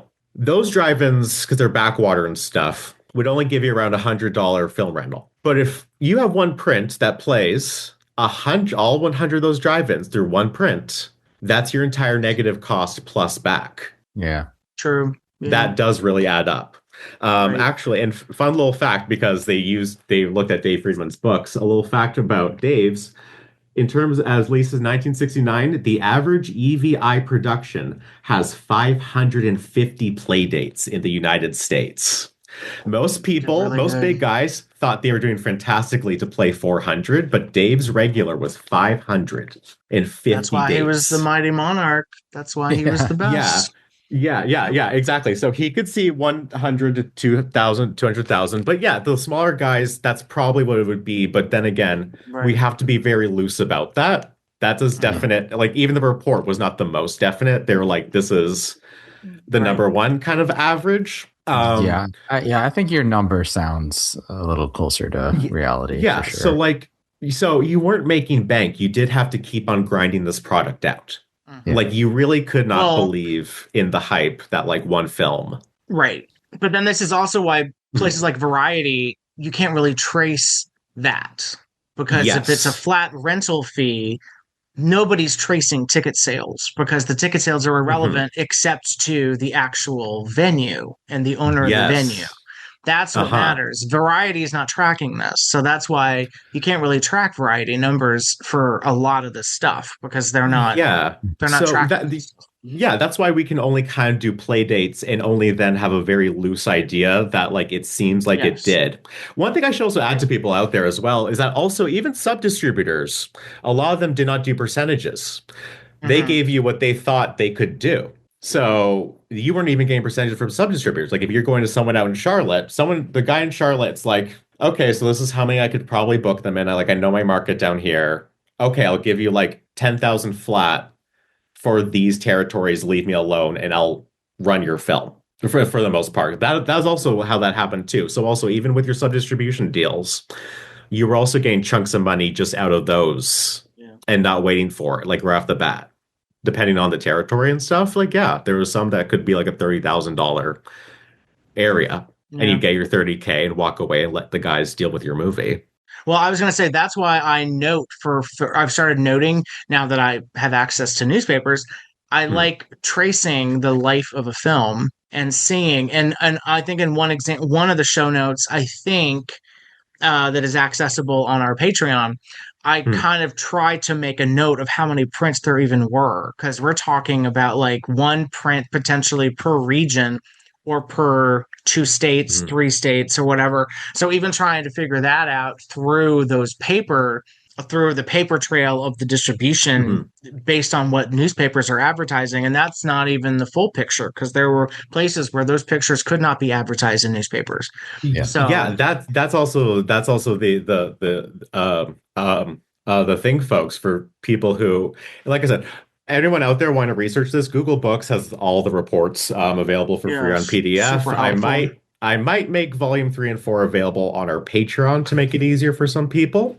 Because thank you for sending those to us too, by the way, because I did download those. And I was like, good grief, this is incredible. I don't know why I didn't have a copy already, to be honest. Yeah. They're hard to find unless you realize that Google Books doesn't even regularly have full PDFs and stuff. So it took me a long time to figure out where to find them. But you're right. Newspapers.com only has access to the newspapers that the newspapers provide for them. So we are missing. Yes. So like we probably never be able to find, there were like 400 theaters. We're probably not going to be able to find every single one of those theaters via newspapers.com. Well, newspapers.com also doesn't have like Village Voice, and Village Voice was much better at documenting New York theaters than New York Daily News was. They have some free press for like San Francisco and Los Angeles and other places, but there are other major venues that wouldn't be advertised. The LA Times, for example, is not great about certain things. Yeah, so folks, we have a fraction pretty much. Also, so we have to. You mentioning this is also interesting because, you know, we've discussed when theaters are in trouble because they're trying to screen a movie. So then you have to put into the context of they've already paid to screen this movie, and now they can't make any money through ticket sales, and they owe fines and jail time and lawyer fees, and the distributors are not stepping up to help them with this. No, they just want their click back. No, we're done. They're just I hope that doesn't get impounded. No, it's pre-AFAA, because AFAA, I think, realized we are going to lose out on this because people are not going to book from us if there's still this threat that, well, the last time I booked a movie from you, I couldn't play it. So they were going to be losing money too. Which so I think Dave it was Friedman helped put together. Spearheaded that. Yeah, he was very helpful in that. Yeah, because they put together, and I really hope someone has a copy of this. Stanley Fleischman, they put together that legal guide to give to theater owners for their lawyers. Yeah, that would be incredible to have. Yeah. Oh man. You know who might have it actually? We should ask Lisa actually, because I'm sure Friedman had it amongst his stuff. So that's something that maybe Lisa has. So basically, we have a lot of stuff to ask Lisa after this episode. Yeah, because that really changed. Send us a voice memo for an update next episode. Yeah, because that legal guide, I can only imagine how it changed the game for people in like small towns and things like that. There's so many people who did not know how to fight this. Exactly. They just basically were like, okay, fine, we'll pay the fine, whatever. Yeah. Well, the tail end of that question that I wanted to ask you, Alex, is, was there any illegality going on in terms of funding these films? I wouldn't be surprised, but what is yeah, go ahead. Well, does the report talk about anything like money laundering or any kind of like tax? No, not really. That was a bit more of if that was happening, that was a bit more of like an individualized type of basis and people with their own tales behind that. Like I know Shelley Wilson was hiding money in her wall. But like that isn't really a really openly known thing or something that would have been really reported of. Again, I only found that out because people were renovating her office and said we found money. Or there's that banker that produced It in the Suburbs with money that he stole from the bank, that he embezzled or whatever. But that's a one case basis. I'm trying to think of like a film company. In terms of sexploitation, it's much more of a hardcore thing. Even in terms of like loops being produced that were hardcore in like Florida and Chicago and things like that. It wasn't feature film production. Those were loops and more illicit stuff that you would really get in much more trouble for.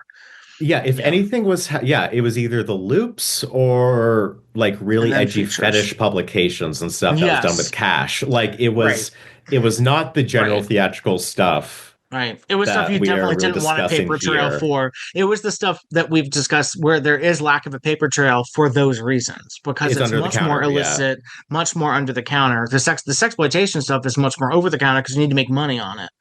And much more. Yeah, they were already, and this is the way I put it. And even with people who are like, this must have been such a horrible business with all these awful things happening, blah, blah, blah. They were already under so much scrutiny. You didn't want to be in their line of fire any more than you already were. Like, this wasn't the type of business where you wanted to do the most criminal things. Well, a lot of these people came from the studios as well. Yeah. So they knew you had to keep books. You had to justify things to the tax man. You had to do all this stuff. They came from that background of the studio system and how Hollywood worked. So I think when it became like fly-by-nighters, in hardcore, that's when it became much more, where can we get money? Well, I know a guy. Yeah. Like the storefront films. Like that. The storefront films must have all been cash deals for the prints and things like that. Like even maybe with some of the labs, just all under. Well, backdoor deals with like Bert Steiger's lab. That was a big thing. Like Bert Steiger's, I forget what was the Pacific Labs, I believe, had like backdoor deals for. Yeah, if any backdoor deals were happening this era, it was the Jackrabbit stolen prints. Like, and that was still not too of the industry. That was people like Don Davison occasionally and stuff. But like that's still an outlier as a whole. Yeah, like AC said, I mean, when we're talking about 60s, like a lot of these people making movies were Hollywood, old timers. They were involved in that. So I think like RKO, Paramount, Columbia, they were working in studios, so they knew the deal. But once you get, I think, closer to late 70s, 80s, then I think it gets a little shadier. That's when it became much more. Yeah. Well, they were much more of outlaws, and and everything pretty much went crazy. Because even the people who didn't come from studios, like we've talked about, people that they started in industrial films, like they started making movies when they were they started working in film because they were making films for the army, or local advertising firms and things like that. It wasn't like, well, I want to make a fuck film that's hardcore. I can get like a cheap 60mm camera and shoot it in a hotel room, and I know a guy who can give me some money for like film. That's much more illicit in terms of like, that's a hardcore thing. I mean, I'm not saying it didn't happen in softcore, much more of a hardcore thing. Because that was much more Wild West. Because it's kind of like how the internet started, where there was no regulation over porn. It's very much that there was no regulation really over hardcore for a while. It was kind of like, well, what can we do and what can we not do? Everyone had their different legal definitions of pornography and obscenity. A motion picture that depicts the extremes in passions and positions. As in every movie, there are the actors and the actresses. This one is no exception. Well, there is one exception. This is Fat Mama, queen of the realm. Her efforts, these Satyan beauties find entertainment and employment. And you will find them exciting and truly fascinating. Yeah, well, thank you for that. I think Alex. we covered that. Very in depth. Oh, we covered even more than that. Yeah. Well, we talked about newspapers.com a bit in that. We did have a question about, some research questions regarding newspapers.com. Does that, someone has had some issues with censored results. I know you've had your own issues with glitchiness of newspapers. What do you, Casey? Yes. That's the only issue that I've had, where I will be searching for 4 to 5 hours, and then eventually the website will just stop showing me results and say, try again later. And I'm like, did I exhaust? I don't have a plan where I have a limit of searches and results a day. So that's the only issue I've run into. I've never run into any issue with censorship or not searching for certain words. So yeah, I'm not sure. I think it has a lot of glitches, and I think because they know they're the only game in town, they're not interested in fixing that. Like I've sent them two support emails about this and zero response, and it's been a month since I've emailed them. So yeah, they're not interested. They're just like, whatever. We got your money, we don't care. Yeah, they'll only host so much. Like they will always glitch out. You'll always see the blue question marks covering the page. If you get past like 20 results, you'll have to refresh the page. A lot of page refreshing. It would log, like most recently it's not doing this anymore, but I would go to another page and it was like, you have to have a subscription to do this. I'm like, honey, I do. Been logged in this whole time. Thank you. Yeah, exactly. And I have not had a problem with I don't think I've had a problem with censorship of words, but also they just don't come up as much naturally in newspapers. So I have not had a reason to search for a very obscene, profane language. Because it wouldn't be printed anyway. Right. Yeah, exactly. The only real nightmare I have is of course, like the quality of the microfiche and how smudgy it is with how like you can get hits with some of the hits and some of the things that like it thinks you want. Right. And I'm like, that's absolutely not. But no, I have not had a problem with profanity or anything like that so far. It's just... It sounds like everyone has their own unique glitches, and there's no rhyme or reason to it, unfortunately. Yeah. Newspapers the benefits outweigh the issues. I'm like, okay, I guess I can't look for any more shit for the episode today. Yeah.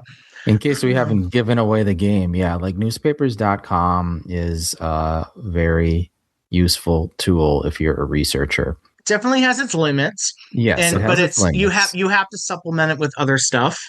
It's not a one size fits all situation it's not an all history. It doesn't even everything. Have like there is a Texas specific newspaper portal on a from a university that is more in depth in the state of like Texas than newspapers.com is. Right. Like they don't have like local broken arm Cherokee County type of thing. Like newspapers.com doesn't encompass everything.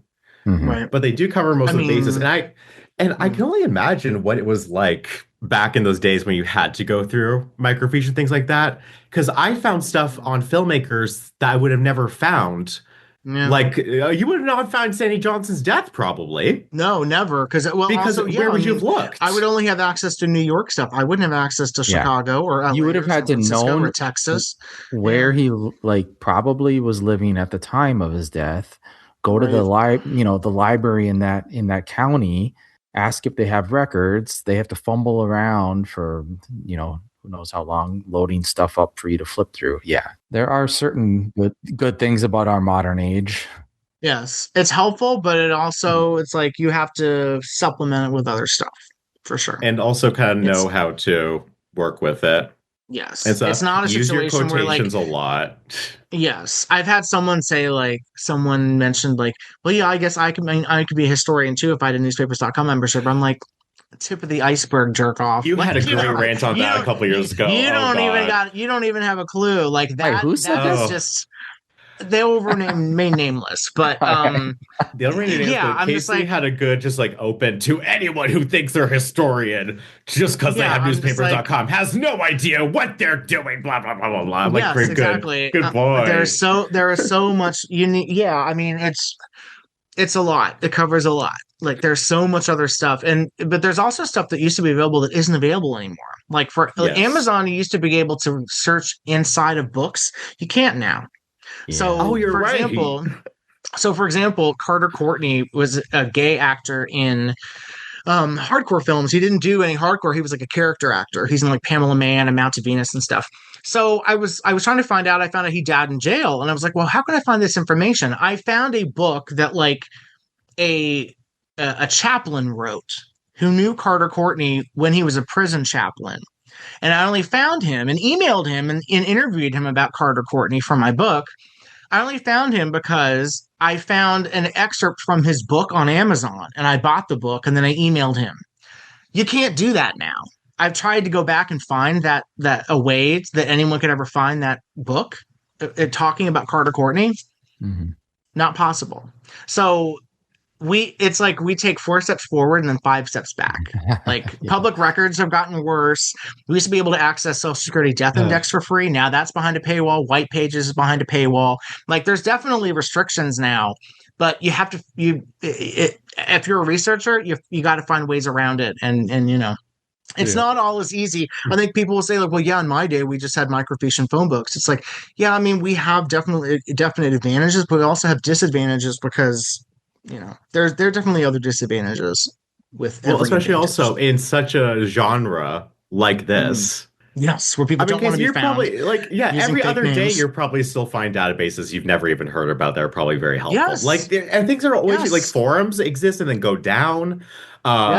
People appear and disappear. Like Box Office Magazine, the Box Office Magazine archive wasn't available several years ago, and that popped up, and all of a sudden you're finding all sorts of stuff on the Box Office Magazine archive. Variety archives used to be available; those aren't now. New York Times used to be more accessible. Now that's behind a paywall. Village Voice used to be more. Yeah, stuff comes and goes. So that's why you really on Google Books. Oh, Google it is Books now. has newspapers. Okay. Yeah. Google has newspapers as well. That's how I found the ballet teacher from Two Girls for a Madman, an ad that she had for being a ballet teacher. So weird. So, for some odd reason, folks, Google Books has a couple newspapers, but not a lot. Yeah, like it's just you have to go everywhere. Yeah. You can't just basically, when you search for something, you have to go to the end of the search. You have to keep going. Even if it's the same shit that you see over and over, you have to keep going. And so that's why it's not for the weak. And then put the weirdest things like pseudonym obituary, pseudonym birth date, pseudonym spouse, dead obituary in Kansas. Yes. So that's why, if you're going to do it, you have to. It's not necessarily the healthiest hobby because it will drive you insane. Like I've been driven to tears. I have been frustrated beyond belief. And then a month later, oh my gosh, I found something miraculously. How did this happen? So it's rewarding, frustrating, and not for the weak of heart. But I encourage you to do it if you want to. Yes. Yes. Well, an adjacent question to that is, is there anything like a list or database of adults-only films of the 60s and other decades? No. The closest thing I can think of that I use as a jumping off point is Alex's Lost in Limbo sexploitation list on Letterboxd, which I've added to as movies keep getting added and things like that. No, I don't think there is. I think Lisa and Mike came up with one based on the AFI catalog, but even that, shockingly, is incomplete. The AFI catalog is not 100% complete. Well, no. Alex, what are you going off of? It stops at a certain year, too. But, if you're dealing with 60s only, there's still a lot of stuff that's missing.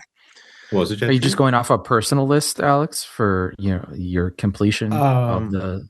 Yeah. Well, I also have, because almost everything that, of course, has been made available will at least normally be on Letterboxd and stuff. So that's very easy for me to create a watch list and things. I'm just doing ones that were released on home video. I'm not trying to hunt down every single lost one and then see that one too. So that's a bit I was going to say, Alex, I'm going to have to let go of your hand on this journey because I think you're going to go down a rabbit hole that will leave you out of your mind.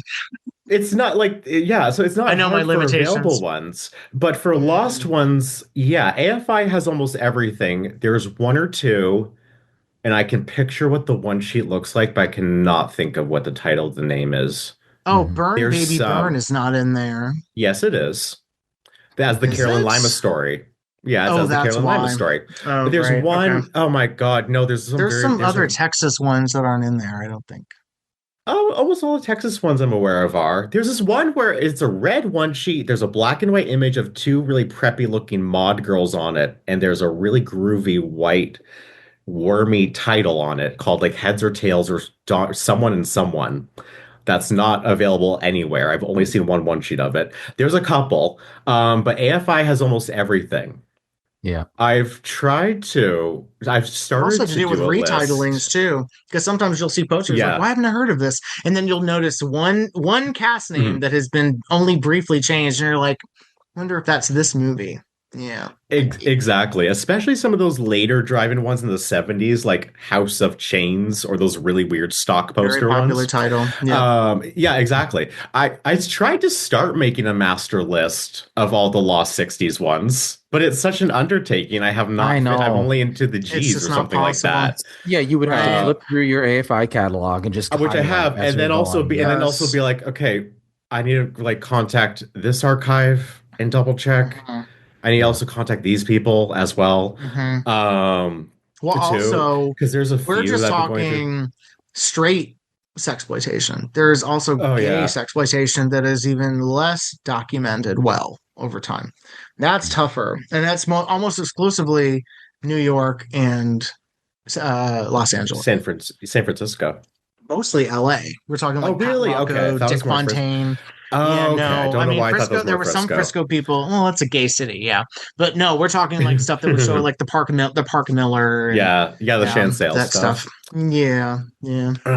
You're very right. Mm-hmm. Yeah, the Shansail stuff as a whole, like there's a bunch of obscure things of his that aren't on AFI, Yes, like Love including Coffin, straight films. Voodoo, Yes. whatever. Yeah, like Yeah. Halloween Madness. Yeah, that's the problem. There is no one database because like there's stuff that's not in AFI. There's stuff that's not on Letterboxd. There's stuff that I think IMDb is probably the closest if you want to actually get an accurate list because as we've talked about before, like Letterboxd like has their own rules about what's adult or not and what they want to show. So you can't even use that as a resource sometimes.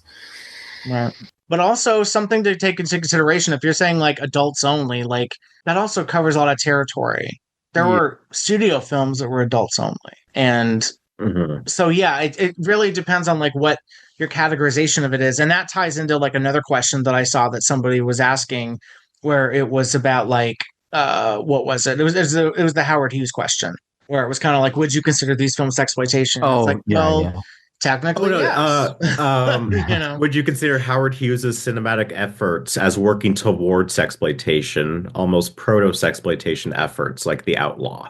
I would. The movie was advertised using Jane Russell's breasts. That was the entire reason that movie was made. It led to the invention of a bra. It got into censorship problems because of breasts. It fits the definition of a sexploitation, even though it is one of the most boring films ever made. And she is not good in it. It took a decade for her to figure out what she wanted to do in terms of I think it just more so proved what audiences were wanting, but Hollywood was not open to showing because exploitation was still going on at the time and things like that. But I do think that like occasionally some of these like smaller independent films that weren't going out through the exploitation circuits just kind of reinforced things like cleavage, things like women in bondage, action adventure films from like the 30s and 40s were what actually inspired bondage artwork and photography.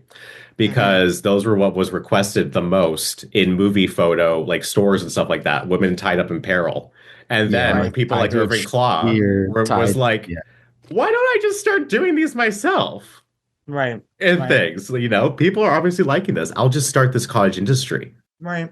But so the answer to that question is yes. But then tying into that, it's like, we don't know. Making an adults only list is difficult, and making even a sexploitation list is difficult because when you look at like the films of like a Brenner or a Michigan, those aren't sex films. They're marketed as sexploitation films. They're foreign imports that are like maybe spiced up with some inserts. Sometimes maybe not.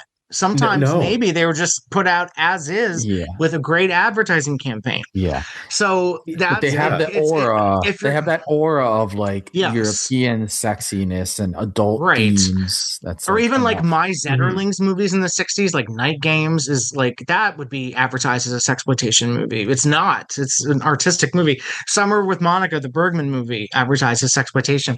So it's like if anyone's going to do a list like that, I feel like you have to have a more solid set of criteria, and that means that like any list would be specific to what its creators' criteria are.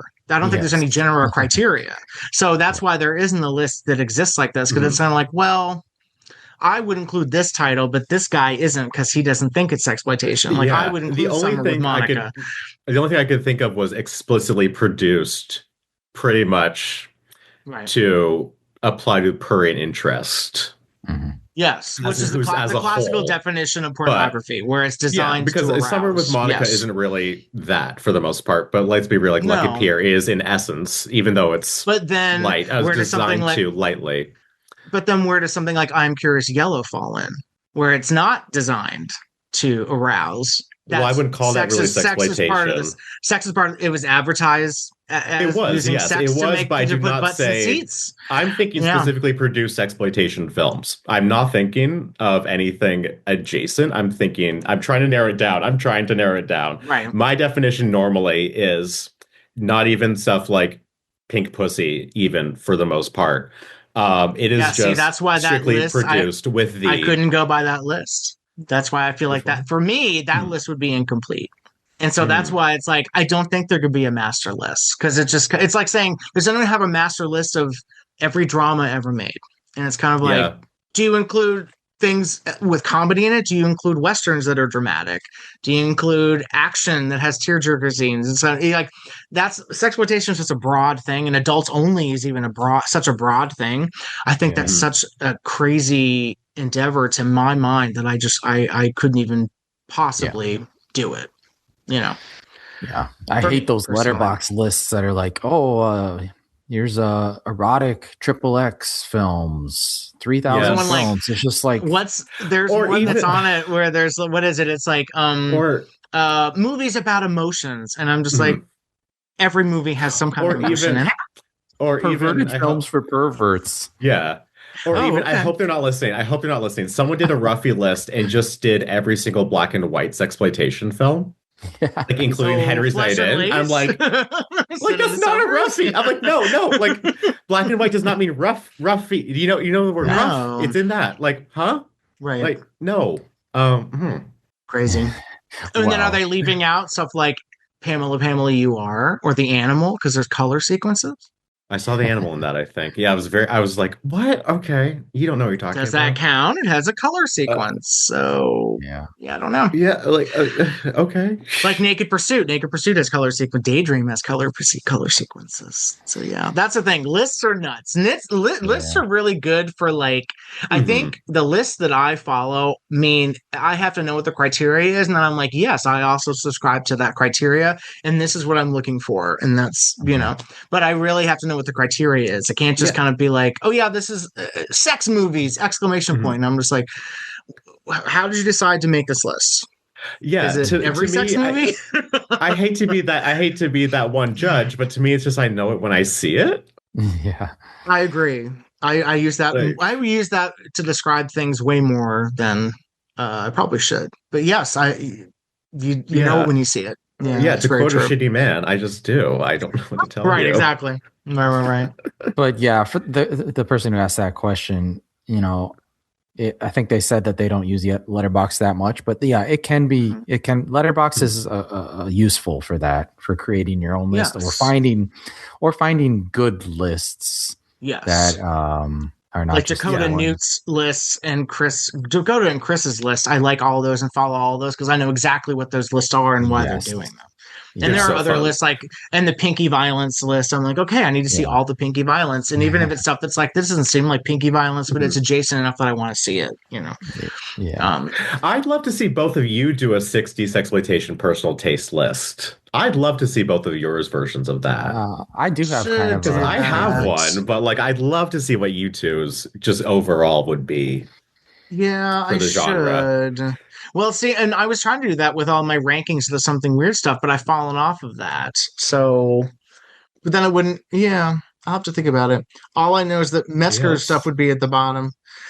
Oh, okay. I didn't include a single Metzger on mine, my personal taste one. Yeah. It's Therese and Isabel is kind of it. for me in terms of softcore. That and Licorice Quartet are kind of it for me. And then we discussed this in a chat where he met Jerry Douglas, got a sense of humor, and then his hardcore is great because it's funny. Yeah. And it's like, he stopped taking himself so fucking seriously. And that's what made his movies good. Or like he has fun with them. It took a gay man, the gay playwright, to co-direct a movie with him to be like, you know what, this is just fun. Have fun with it. Stop taking yourself so seriously, you pretentious dickwad. Yeah, I cannot stand Metzger. Sorry. Yeah, we will do an episode on Metzger, and I will try to be in my best behavior, but we'll see. Yeah. Even in the 80s, he would walk into the office in shirtless with just an ascot on. That's just Metzger was very on brand for him. The stories I've heard of Metzger, I have a number of them.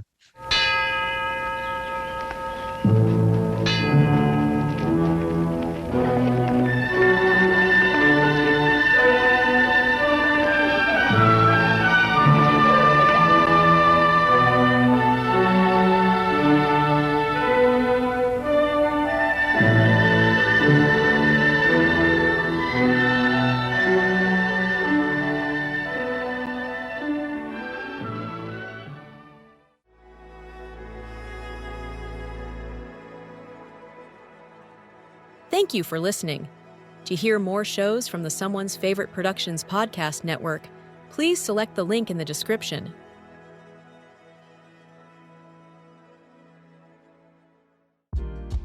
Are you a film fan who loves the ultimate home video experience? Look no further than The Disconnected. Your host, Ryan Verrill, is your go-to source for the latest and most accurate information on home video releases, exclusive interviews with industry insiders and filmmakers, and has established a thriving community where every film and physical media enthusiast feels welcome. From hidden gems to blockbuster hits, The Disconnected brings you insider knowledge and a welcoming space to share your love of cinema. Watch every Thursday night at 9:30 Eastern, 6:30 Pacific for the live announcements show and follow The Disconnected on social media to stay updated. Subscribe to The Disconnected on YouTube or on the podcast provider of your choice and dive into a world where every movie night is an adventure.